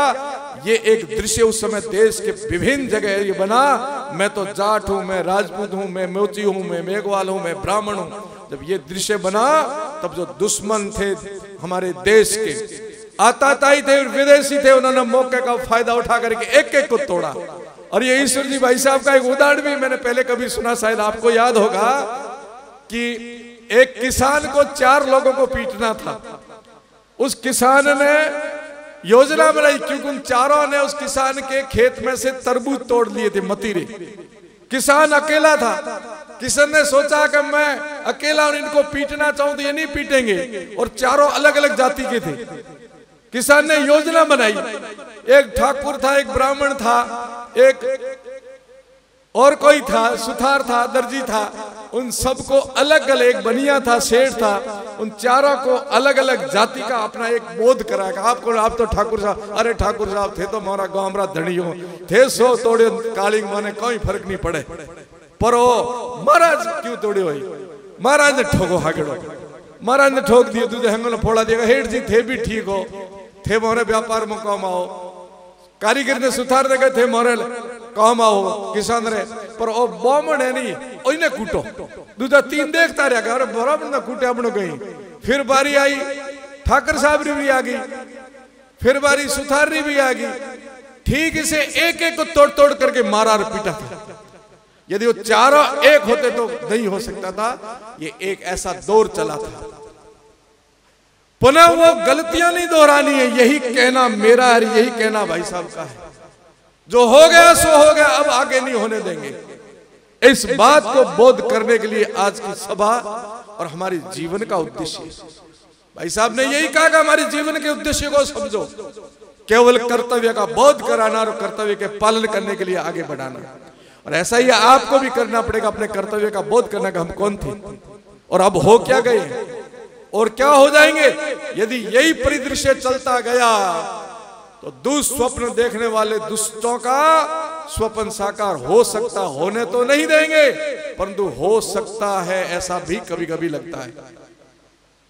हमारे पुरखों ने राज किया था, हम करेंगे, ये दुस्वप्न देखने वाले लोग भी, आपको पता है। कुछ लोग सकारात्मक विचार करते हैं, सुस्वप्न देखते हैं, देश के लिए, समाज के लिए रात और दिन जगते हैं। इन्होंने अपने जीवन को दिया है, ये अपने जीवन को अलग से व्यक्तिगत जीवन जी सकते थे, पर इन्होंने कहा नहीं नहीं, ये मेरा जीवन मां भारती को समर्पित है, देश को समर्पित। हम राष्ट्राय नमः। ये सब मेरे परिवार है, वसुधैव कुटुंबकम, मेरा परिवार मेरे सामने बैठा है। मैं इनके लिए सोचूंगा, मेरे देश के नागरिकों को सोचूंगा, मेरे अपनों के लिए सोचूंगा, मेरे समाज के लोगों के लिए। ऐसे भाव के साथ में दिन दिन रातों रातों लोग जगने वाले भी हैं, परंतु कुछ दुष्ट आत्माएं और कुछ दुष्ट स्वप्न देखने वाले रातों रातों इसलिए भी जग रहे। आपको सबको पता है कि हमारे दुस्वप्न साकार कैसे करें। हम दुस्वप्न देखने वाले नहीं हैं, हम सुस्वप्न देखने वाले हैं। मां भारती का सम्मान बढ़ाने वाले लोगों में से हैं। इसलिए अब संकल्प तो करना ही पड़ेगा, सपने भी देखने पड़ेंगे, परंतु संगठित होकर के वही शक्ति प्राप्त करके, कर्तव्य का बोध करके, अपने स्वरूप का बोध करके पुनः जगना है, पुनः जगना है। और जब आप स्वयं अपनी हुंकार भरोगे जगोगे तो हमें विश्वास है जगाने वाले आ चुके हैं। जगना आपका कर्तव्य धर्म है, जगाना जगाने वालों का कर्तव्य धर्म है।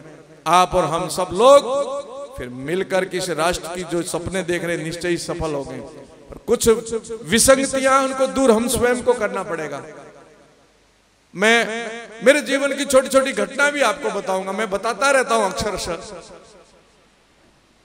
मेरे तारातराम मठ के सामने एकदम आप आए हुए हैं, कुछ एमएलए साहब तो आए हुए हैं और भी कई भक्त आए हुए होंगे।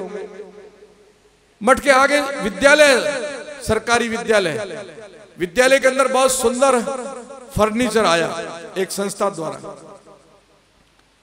फिर कंप्यूटर आए 32, एक सम्मेलन रखा, उद्घाटन सम्मेलन, मुझे सादर आमंत्रित किया गया, मैं भी गया। और लोग जिन्होंने किया था वो लोग भी आए, जिन्होंने दिया वो लोग आए, बैठे ऐसे बीच में। परिचयात्मक दृष्टि से मेरा स्वभाव है, पूछना है, शिष्टाचार भी। मैंने पूछा मेरे पास बैठे हुए, मैंने भाई साहब आप कहां से, क्या नाम है आपका? उन्होंने नाम बताया, रिकॉर्डिंग भी हो रही है मुझे ध्यान है। उन्होंने बताया कि मेरा नाम अभिषेक है। क्योंकि मैं एक जिज्ञासु था, मैं खोजना भी चाहता था है कौन। वैसे थोड़ी सी मुझे शंका थी उन पर, तो मेरा नाम अभिषेक है। नाम आपका बहुत सुंदर रखा आपके माता पिता ने, आप कौन से वर्ण से हो? खोजना चाहता था कि क्या बोलता है। तो बोले हु इज वर्ण? मैंने कहा ब्राह्मण, क्षत्रिय, वैश्य, सेवादार। नहीं, मैं तो कन्वर्ट ईसाई हूं। नाम तो वही रखा है, परंतु धर्म परिवर्तन कर दिया। ठीक, आपके पास एक और बैठा था, वो बहुत गोरा चिट्टा था, विदेशी था। ये कौन है? ये विदेश से आए महाराज, 14,000 किलोमीटर चल करके आए, और ये हमारे संस्था को 2 महीने वर्ष में देने का इन्होंने संकल्प ले रखा है। 14,000 किलोमीटर दूर चल के आया है, और ये व्यक्ति बहुत धनवान है, जिसको अपना अरबपति कहते हैं। और इनके जीवन में क्लाइमेट है जो एसी से नीचे कभी पैर ही नहीं लगते। कार्यालय इनका, मकान, गाड़ी सब एसी की है, परंतु फिर भी ये आज बाड़मेर की पश्चिमी धरा, आप जानते बाड़मेर की गर्मी कितनी है, आपके यहाँ की गर्मी 50 के आसपास पहुंच जाती है। 50 डिग्री गर्मी के अंदर वो व्यक्ति बैठा है। मैंने तीसरा प्रश्न किया, आपकी संस्था का क्या नाम है? उन्होंने कहा हमारी संस्था का नाम वर्ल्ड विजन है। आप भी कुछ लोग परिचित होंगे उस संस्था से। वर्ल्ड को विजन लेके चलते हो आप लोग, इतना काम करते हो, क्या करते हो? हम तो ऐसे जो इंटीरियर क्षेत्र है जहाँ सुविधाएं नहीं दे पाई सरकार या और कोई, तो वहां जाकर के हम ये देते हैं, सारी सुविधाएं देते हैं। कहा था पैसा आपके पास तो पैसा बहुत होगा जब पूरे विश्व को लेकर के चलते हो। हाँ, हमारे पास पैसा है। मुझे सुनने को मिला, उसने कहा कि 1 मिनट में हमारे 13 लाख रुपए आते हैं। अब इस बात को थोड़ा अंकित करना, 1 मिनट में 13 लाख रुपए आते हैं उसकी संस्था के पास, क्यों नहीं काम कर सकते? 13 लाख रुपए आते तो काम कर दे। चौथा प्रश्न किया मैंने, बहुत बढ़िया, आपकी संस्था में बहुत पैसा आता है, आपका भाव उद्देश्य सेवा का है। मेरे कुछ भक्त पढ़े लिखे युवा है जो रोजगार करना चाहते हैं और सेवा भावी, बहुत तन मन से कर, मैं विश्वास के साथ उनकी गारंटी ले सकता हूं कि आप बताओगे उससे 4 गुना ज्यादा काम करेंगे। उनको आप अपनी यहाँ नियुक्ति दे दें, उन्हें तुरंत माथा हिलाएगा, नहीं हम तो केवल ईसाई को लेते हैं और किसी को लेते नहीं है। अब नोट करने लायक, इंकित करने लायक कुछ विषय इसमें ये आए कि 14,000 किलोमीटर चल करके वो आ सकता है, वो पूरे वर्ल्ड को विजन लेके चल सकता है, वो केवल 1 मिनट में 13 लाख रुपए इकट्ठे कर सकता है। मैं मेरे मठ से निकल करके घर तक नहीं जा सकता था। सेठ मेरे गांव का दुकान छोड़ करके स्कूल तक नहीं आया, मेरे गांव का सरपंच या नेता स्कूल में नहीं आया, व्यापारी नहीं आया, किसान नहीं आया, पढ़ा लिखा नहीं आया, और वो वहां से चल के आया तो ये दृश्य बनेगा ही बनेगा। इसलिए आपको और हमको भी ये काम करना है कि नहीं करना है? कौन करेंगे? हम करेंगे। कुछ कटु अनुभव है, कि हम तो अपने ठाट में जीना चाहते हैं। जैसा भाई साहब ने कहा, वहां हुआ, गली तक आ जाते तब तक हमारी नींद उड़ती नहीं है। अब राजस्थान का दृश्य हमारे से छुपा हुआ है क्या? दुख और पीड़ा के साथ कहना पड़ता है कि राजस्थान की क्या एक रचना थी, राजस्थान का क्या इतिहास और क्या परिचय दिया जाता था कि वो प्रदेश जो सूरमाओं की धरती का त्याग और बलिदान की भक्ति का एक परिचयात्मक किसी को लेना हो तो राजस्थान का नाम ले लो, सब परिचय आ जाता है। भक्ति, शक्ति, शूरवीर, दान, भामाशाह, त्याग, बलिदान, इन सब की एक ही परिभाषा राजस्थान, पूरा हो गया। और अब राजस्थान का नाम किससे जाना जाता आप जानते ही हो ना। पता नहीं कल क्या कर देगा, पता नहीं कल क्या हो जाएगा, पता नहीं कल किसका सर कलम करने की योजना बना दी जा रही। ये राजस्थान बनता जा रहा है। दुख और पीड़ा होती है कि क्या राजस्थान का दृश्य तैयार क्या हुआ। हम अपनी नींद में सोए रहेंगे तो पूरे देश का भी ये दृश्य बनाने के लिए दुष्स्वप्न देखने वाले लोग कुछ हैं। इसलिए जगना पड़ेगा आपको और हम सबको, सोचना पड़ेगा, करना पड़ेगा। धंधे में मस्त इतने मस्त मत हो जाओ। आप सबने सुनिए कि लाला जी बहुत बढ़िया मकान बना लो, बहुत बढ़िया धर्मशाला बना लो, बहुत बढ़िया नोरे बना लो, बहुत बढ़िया फैक्ट्रियां बना लो, आखिर तो हमारे बच्चे इसमें रहेंगे क्योंकि आप में जो है ना हमने देख लिया और ये उन्होंने पहले किया था, इसलिए पुनः दुस्वप्न देख रहे हैं। उनको दुस्वप्न साकार करने का चाहते हो क्या आप लोग? इसलिए हमें चेतना पड़ेगा और अपने स्वाभिमान को जगाते हुए अपने स्वरूप को पहचानना पड़ेगा, हम कौन थे। अभी यदि आप कौन थे ये आपको बोध हो जाएगा और बोध कराने वाले रातों रातों जगते हैं तो आपको भी रातों रातों जगना पड़ेगा। हजारों सैकड़ों किलोमीटर प्रतिदिन चल करके यही काम करते, कार्यम व साधे देयम व पाते। हम लोग अपनी महिमा नहीं कर रहे हैं, हम केवल अपने कर्तव्य का बोध करके अपने कर्तव्य का पालन कर रहे हैं। हम कोई एहसान कर रहे हैं यहाँ आए हैं तो हम किस परिस्थिति में आए, कैसे आए, हम बताने की कोई क्या आवश्यकता है। हजारों किलोमीटर चलते तो हम कोई एहसान कर रहे हैं आप पर, हम बोल रहे तो कोई एहसान कर नहीं, हम केवल अपने कर्तव्य का निर्वहन कर रहे हैं।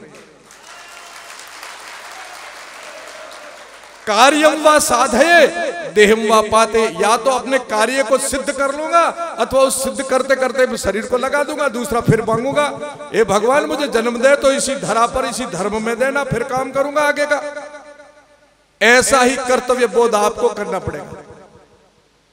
व्यक्तिशत जीवन जो जीने की जो चाहना रख करके आप आगे बढ़ते हो वहां बहुत बड़ी गलती होती है। इसलिए मैंने कहा था धर्मो रक्षति रक्षिता धर्मो हंति हंता। जिन्होंने धर्म को आगे रखा है वो आगे बढ़े हैं। जिस दिन हमारे समाज ने धर्म को पीछे रखना शुरू किया और स्वार्थ को आगे रखना शुरू कर दिया, उसी दिन से हम घटना शुरू हुए। हम स्वार्थ में बटे, इसका हो जाएगा अपना केला, अपना तो काम हो जाना चाहिए। यही हमारी कमी रही है।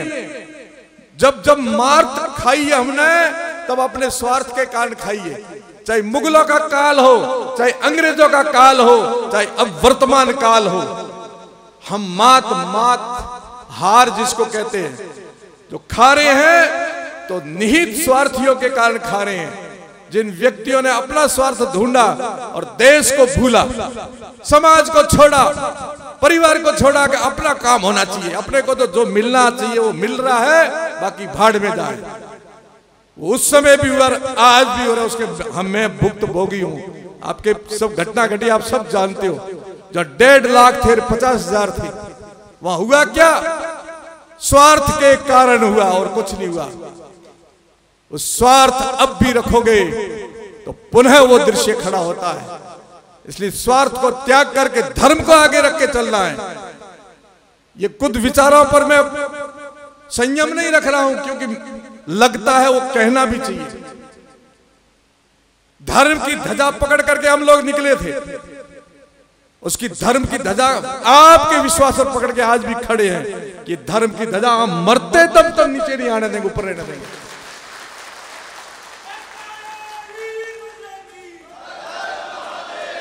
इसलिए कार्यम व साधे देहम पाते, कुछ भी होगा धर्म की ध्वजा पकड़े रखेंगे और ऐसे हमारे उत्तराधिकारी तैयार करेंगे, ऐसे भक्त तैयार करेंगे कि जाते जाते इनको पकड़ा देंगे। बेटा अब तक तो मेरी जिम्मेवारी थी, अब आप पकड़ के खड़े हो जाओ। ये करना चाहते हम लोग। धर्मो रक्षति रक्षिता धर्मो हंति हंता। धर्म को आगे रखा है, स्वार्थ को पीछे रखा है।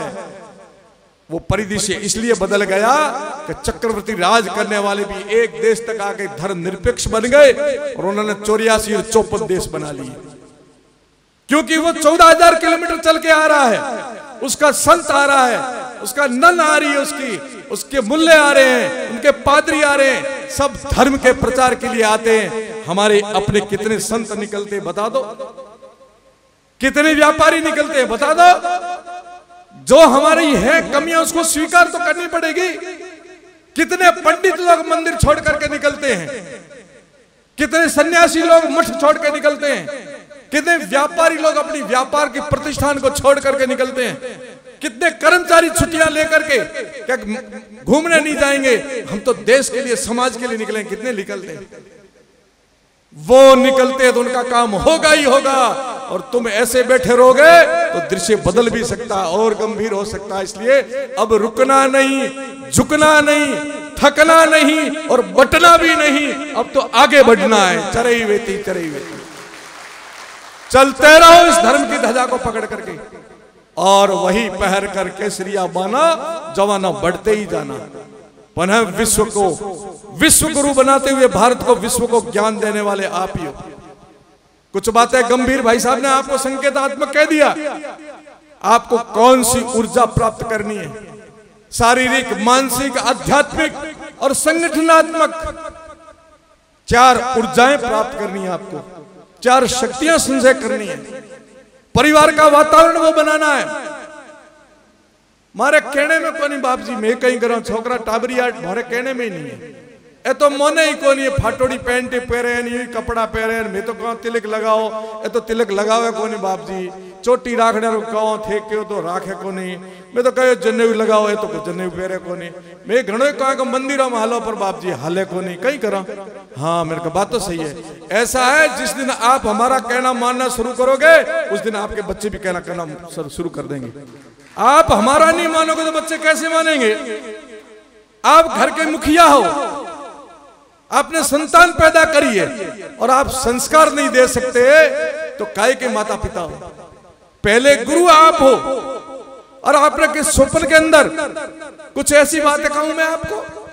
मुझे पूछा कई लोगों ने, बड़ी शैक्षणिक संस्थान जिसको IIT कहते हैं, और पूछा करे महाराज, काफी पहले की बात है, शायद उस समय 25-30 वर्ष निकल चुके भाई साहब, तब स्वास्थ्य भी ऐसा हष्टपुष्ट था, बड़ा था, बलवान टाइप लगता था।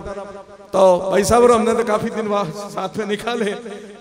पूछा मुझे, कह रहे बहुत हट्टा कट्टा बाबा जी, आप तो बहुत हट्टे कट्टे कमाते खा दिए, क्यों भगवे पहरे पेट भरने के लिए? मैंने कहा भाई पेट भरने के लिए तो नहीं पहने, मेरा प्रारब्ध था इसलिए सन्यासी बना। तो बोले क्यों बने बाबा? देखा मेरा प्रारब्ध था पूर्व जन्म का इसलिए सन्यासी बना, और एक आध्यात्मिक मुझे गुरु मिले, मेरे मोहनपुर जी महाराज, आप सब जानते हो मेरी घटना, मैंने कई बार बताई भी है कि अलौकिक घटना के कारण मैं संत बना।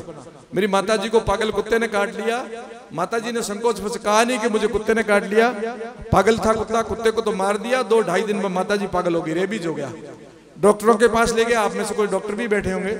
डॉक्टरों ने कहा कि अब हमारे पास कोई उपचार नहीं है इसका, क्योंकि आप पहले लाते तो हम इंजेक्शन देते, अब रेबीज होने के बाद हमारे पास आज दिन तक विज्ञान में कोई उपचार नहीं है। बोले अब नहीं है, ये 1-2 दिन ज्यादा, 1 दिन ज्यादा से ज्यादा जीवित रह सकते हैं, आप घर ले जाइए। मेरे पिताजी को लगा कि एक गुरु महाराज, जो मेरे गुरु महाराज परम पूज्य मोहनपुर जी महाराज, बाप जी एक सिद्ध पुरुष थे, माता जी को ले गए उस अवस्था में, और बाप जी से कहा कि बाप जी डॉक्टरों के द्वार बंद हो गए, आपके द्वार आया हूँ, आशा भरी भाव से आया हूँ, मुझे विश्वास है कि आपका वचन निकलेगा तो मेरी धर्मपत्नी मेरी माता जी बच जाएगी।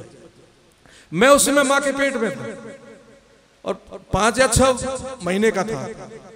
मेरे पिताजी ने कहा 2 अर्थियां उठेगी बाप जी, आप बचा सकते हो। और महाराज जी तपस्वी थे, सिद्ध थे, उनके मुंह से निकल गया, कह चिंता मत करो, लड़का होगा, मेरा काम करेगा, तुम्हारा नाम करेगा, कोई नहीं मरेगा, जाओ। और मैं भी जिंदा,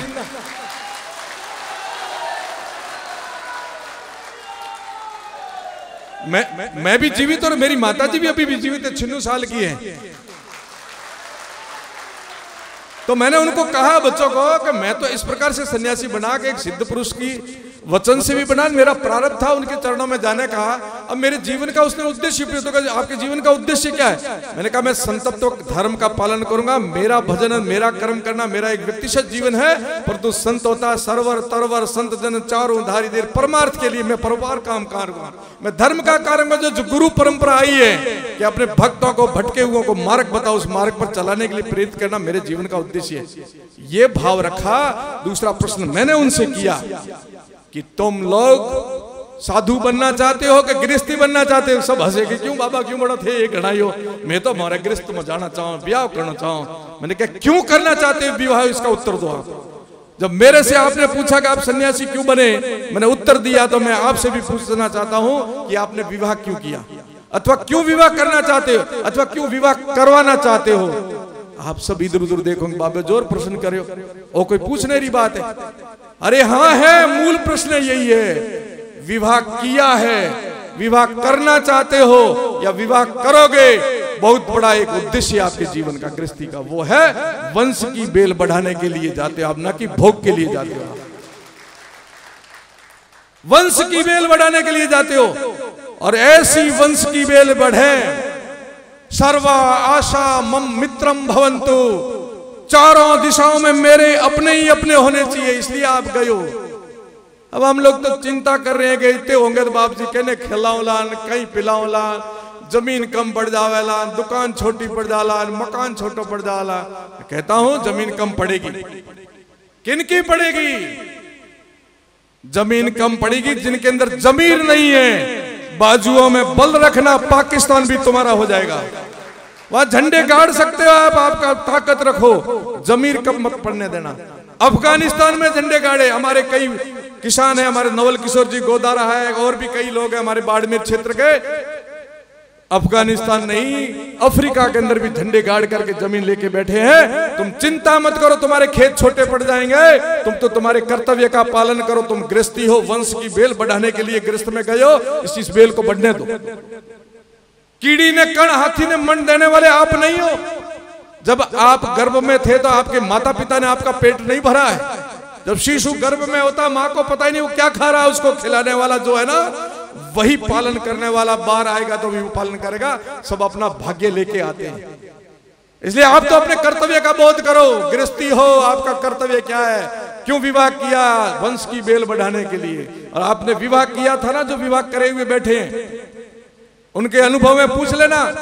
जब विवाह किया तो सबसे पहले हमारे जैसे संतों के, बाप जी जैसे संतों के चरण स्पर्श करने गए थे कि नहीं गए थे? आलो मठ में, आलो मंदिर में, आलो आशीर्वाद ले, देवथान फिरो। हमारे उठे देवथान क्या करे, आपने भी कहता वाला, चलो अपने बड़े बुजुर्ग दादा दादी जी का आशीर्वाद लो। तो हमें एक शब्द सिखाया है हमारे गुरुजन ने कि कोई ऐसी जोड़ा आए तो उनको ये शब्द के आशीर्वाद देना। वो शब्द है दूधों नाहो और पूतों फलो। हम तो आज भी आपको आशीर्वाद यही देंगे, और यही परम पुरुष राम सुखदास जी महाराज जी कहते रहे थे, दूधो नाहो और पूता फलो। अब आप तो डर रहे हो कि बाप जी थे तो मैंने फंसा रहा हो, ये घृणा हो गया, तो फिर पालना की करन, पोसला की करन, पढ़ाओ लगे, उसकी चिंता छोड़ो, वही है करने वाला। आप अपने कर्तव्य का बोध करके अपने कर्तव्य का पालन करो। स्वामी विवेकानंद जी कितने भाई थे आपको सबको पता है। कब कौन महापुरुष को दिव्य आत्मा अपने परिवार में आ जाए कोई पता नहीं चलेगा।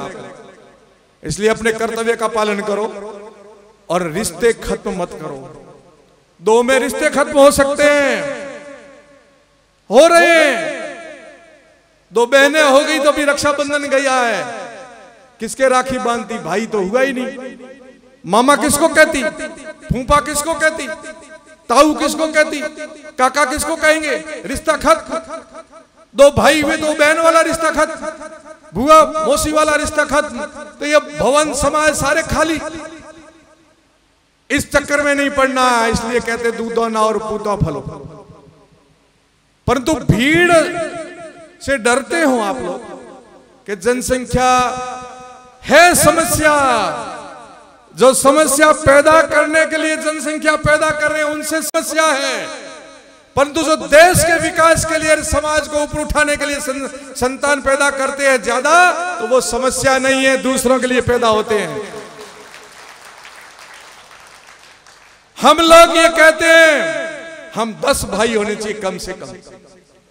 अरे एक कोई सेना में जाएगा मेरा भाई, एक कोई शिक्षक बनेगा, एक कोई डॉक्टर बनेगा, एक कोई वकील बनेगा, एक कोई जनप्रतिनिधि बनेगा, एक कोई किसान बनेगा, एक कोई वैज्ञानिक बनेगा, एक कोई इंजीनियर बनेगा, और एक आधा बचा खुचा भाई साहब बना देना, संगने दे देना, एक आधा बच्चा तो भोने दे दिया, नहीं तो कठे रोला दो तो दियोला कहने। इसलिए विषय ये है कि निकम्मे नहीं पैदा करने, मान और सम्मान और आगे बढ़ने के वाले संतान पैदा करोगे, परंतु संकल्प के साथ पैदा करोगे तब होंगे। संकल्प के साथ संतानों को पैदा करना। 16 संस्कार है आपके। कुछ संस्कार ऐसे हैं जो आपको गर्भाधारण करने से पूर्व करना पड़ता है, तैयारियां। आपने अभिमन्यु का संस्मरण सुना है ना, कि वो गर्भ के अंदर, मां के गर्भ के अंदर विद्या सीख गया था, चक्कर तोड़ने की विद्या सीख गया था। माताजी जैसे सो गए ऐसे कुछ नहीं स्मृति में रहा। बात सही है कि नहीं है बोलो? इतिहास में पढ़ा। अब इस वर्तमान युग के अभिमन्यु बताऊं आपको, मोबाइल युग वाले अभिमन्यु। 2.5 साल का बच्चा इसको पूरा उपयोग कर सकता है, हमारे जैसे नहीं कर सकते, क्योंकि हमारी माँ उस समय नहीं जानती थी, और आज की माताएं इसको पूरा उपयोग करती हैं। वातावरण चारों तरफ है। 2.5-2 साल का बच्चा बोलना नहीं जानता, पर मोबाइल का पूरा उपयोग करना सीखता। माँ के पेट में ऐसे संस्कार पड़ते हैं। आप संकल्प करो कि मेरे घर में कौन पैदा होना चाहिए, कैसी आत्मा आनी चाहिए, कैसे स्वभाव का व्यक्ति आना चाहिए, निश्चय ही आएगा।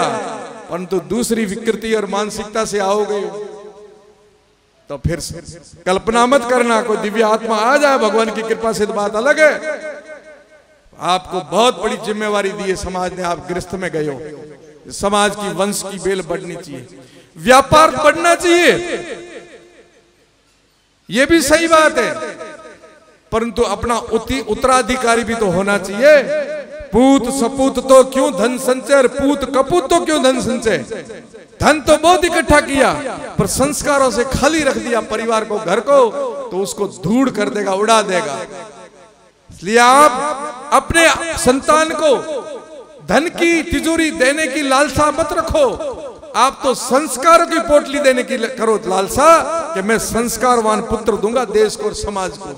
आज आवश्यकता है तो संस्कारवान, ऊर्जावान आप जैसी युवाओं की, और यही संकल्प लेना आपको कि आज यहां से उठ करके हम सब लोग एक हैं। सम गच्छध्वम सम वदध्वम, कोई जाति पाति का वो अलग नहीं, हम सब सर्वे हिंदू सहोदरा। हम सब एक जो दृश्य दिखा था हाथ खड़ा करने का, ऐसा दृश्य लेके निकलेंगे, और केवल अपने घर तक नहीं रहेंगे, केवल अपने बाढ़ तक नहीं रहेंगे। जीवन में उद्देश्य लेना कि चाहे कैसे भी हो, 12 महीना में जितना भी मैं दे सकता हूं अपनों के लिए, देश के लिए समय कितना दे सकता हूं, उसका आपको जरूर संकल्प लेना चाहिए। तब मैं मानता हूं ये जो पश्चिमी आंधियां, चक्रवात चारों तरफ से आ रहे हैं, उनको रोकेंगे हम लोग। और आप संकल्प नहीं लोगे, अपने स्वरूप को नहीं पहचानोगे, अपने कर्तव्य का बोध नहीं करोगे और कर्तव्य का पालन नहीं करोगे, तो सबसे ज्यादा दोषी आप और मैं हूं। क्योंकि इसी को धर्म कहा है गीता में भी। अर्जुन खड़ा था महाभारत में और सामने अपने परिजनों को देखा तो हताश हो गया, हथियार डाली गए। मैं नहीं उठा सकता इन पर हथियार, ये मेरे अपने दादा खड़े हैं, मेरे भाई खड़े, मेरे मामा खड़े, मैं इन पर हथियार नहीं उठा सकता। तो भगवान कृष्ण ने उसको कर्तव्य का बोध कराया। कहा कौन है तू? कि मैं क्षत्रिय हूं। क्षत्रिय का धर्म क्या है? अन्याय अत्याचार के विरुद्ध हथियार उठाना। उठा हथियार, तेरे धर्म का पालन करवा। वह धर्म कहा है, इसी को धर्म कहते हैं, कर्तव्य का पालन का। कर्तव्य कह दो, ड्यूटी कह दो अंग्रेजी में, उर्दू में फर्ज कह दो, शास्त्रों में धर्म कह दो, हिंदी में कर्तव्य कह दो। एक ही कर्म है, एक ही क्रिया है। इसलिए कर्तव्य बोध करो कि हम कौन है और कर्तव्य का पालन करना शुरू कर दो। मत छोड़ो अपने कर्तव्य। यदि कर्तव्य को छोड़ते हो तो पापी हो। जनप्रतिनिधि हो के अपने कर्तव्य का बोध करके कर्तव्य का पालन नहीं करता, वो भी पापी है। शिक्षक हो के अपने कर्तव्य का बोध नहीं करता, मेरा राष्ट्र के प्रति क्या कर्तव्य है, और वो निर्वहन नहीं करता, वो भी पापी है। पुलिस में है और अपने कर्तव्य का बोध करे, मेरा राष्ट्र के प्रति, मेरे समाज के प्रति मेरा क्या कर्तव्य, नहीं पालन करता, वो भी पापी है। विद्यार्थी, किसान, आम व्यापारी जो है, सन्यासी कर्तव्य बोध करने के बाद कर्तव्य का पालन नहीं करता है तो गीता के अनुसार, शास्त्रों के अनुसार पापी कहलाते हैं। इसलिए हम सब अपने कर्तव्य का बोध करते हुए अपने कर्तव्य का पालन करेंगे। मुझे आशा और विश्वास है आप में से ऊर्जा खड़ी हो गई, क्योंकि अब ये वो दिन आ गए हैं पुनः विश्व शक्ति बनने की। हम लोग भाग्यशाली हैं कि हमारी आंखों में, हमारे सामने भगवान राम का मंदिर बना। ये कितनी बड़ी बात है, कम है क्या? सदियां निकली है, हमारे पुरखों ने सपने देखे थे, उन्होंने बलिदान दिया, परंतु वो सपने देख नहीं सके। देखे जरूर थे पर साकार होते नहीं देखे थे। हम सब सौभाग्यशाली है कि उनके सपने, अपने पूर्वजों के सपने अपन तो साकार होते देख रहे हैं। उस दौर में आ गए हम लोग, उस स्वर्णिम युग में आ गए। कश्मीर के लिए नारा लगता था, जहां बलिदान मुखर्जी वो कश्मीर हमारा है। अब वो देख लो, वो सपना साकार हो गया कि नहीं हुआ? अब तो ये कि जहां बलिदान भगत सिंह, वो लाहौर हमारा होगा।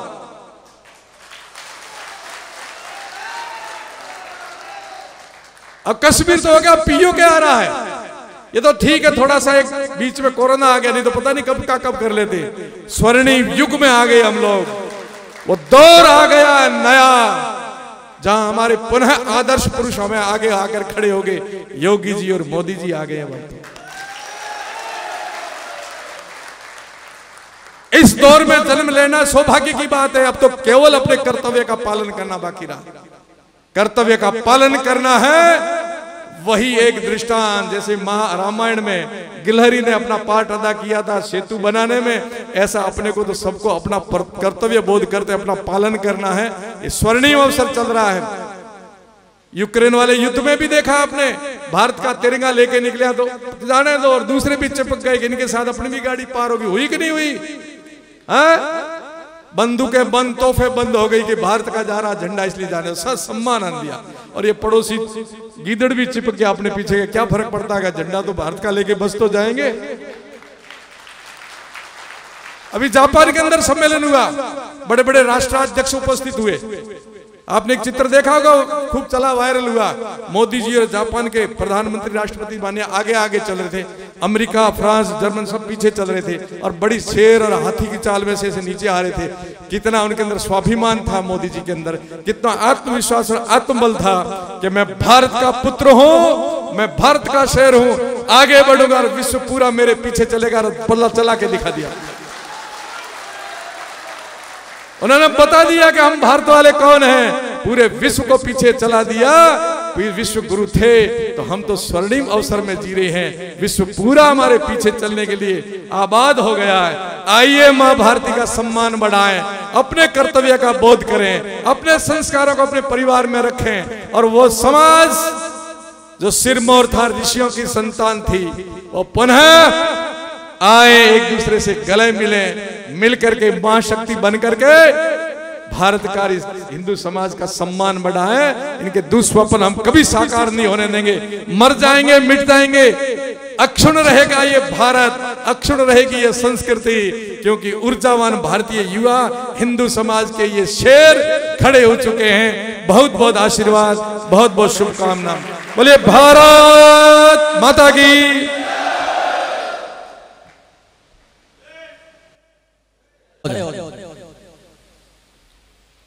विश्व हिंदू परिषद में प्रखंड अध्यक्ष हैं रेवंत जी माली। नारायण जी राठी विश्व हिंदू परिषद प्रखंड मंत्री, प्रखंड नौका आए वैसे।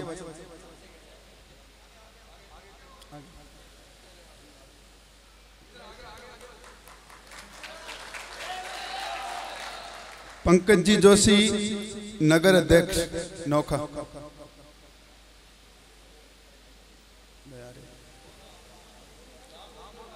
रेवंत जी चिपा नगर मंत्री। जय श्री राम।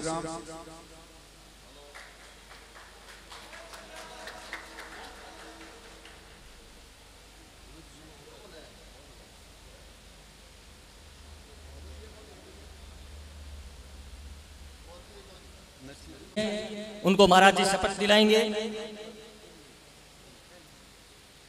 ओम पूर्णमद पूर्णमिदं पूर्णात् पूर्णमुदच्यते पूर्णस्य पूर्णमादाय पूर्णमेवावशिष्यते।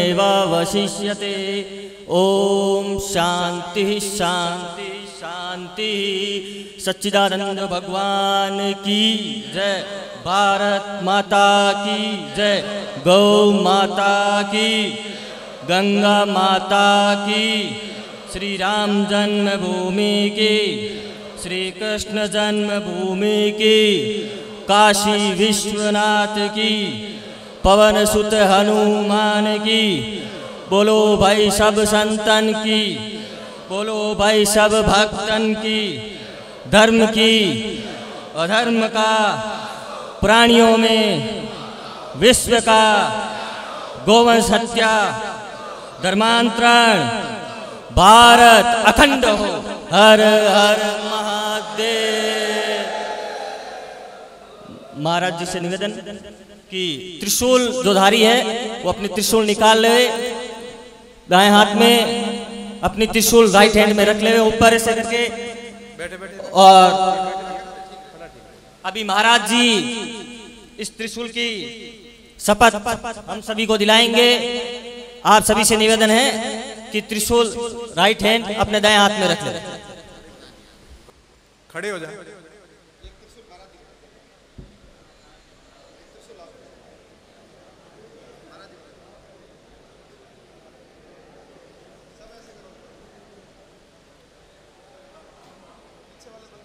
बड़ा सौभाग्य है, आप सबको बहुत बड़ा सौभाग्य मिला है एक दीक्षा लेने का, और मुझे सौभाग्य मिला है आप सबको दीक्षा देने का। और इसकी एक प्रतिज्ञा कर रहे हैं हम लोग। आप सब लोग पीछे पीछे इसको दोहराएंगे जो मैं बोल रहा हूं, और बड़े मनोभाव से, बड़े सौभाग्य से और बड़े आत्मविश्वास के साथ में गौरवान्वित करते हुए इस शब्दों को दोहराएंगे कि मुझे सौभाग्य मिला आज ये दीक्षा लेने का। आप सभी अभी दोहराएंगे। सर्वशक्तिमान श्री परमेश्वर तथा अपने पूर्वजों का स्मरण कर मैं प्रतिज्ञा करता हूं कि अपने पवित्र हिंदू धर्म, हिंदू संस्कृति, हिंदू समाज तथा हिंदू संरक्षण कर हिंदू राष्ट्र की स्थापना के लिए, मैं बजरंग दल का कार्यकर्ता बन रहा हूं। मैं आज से गाय, संत, मठ मंदिर, धर्म ग्रंथ, भारत माता की रक्षा हेतु त्रिशूल धारण कर रहा हूँ। मैं इसका उपयोग धर्म रक्षा हेतु करूँगा। इसका दुरुपयोग कभी नहीं करूँगा। भारत माता की जय हो। दुर्गा माता की जय हो। बजरंग बली की जय हो। जय जय श्री राम। जय जय श्री राम। बहुत बहुत आशीर्वाद।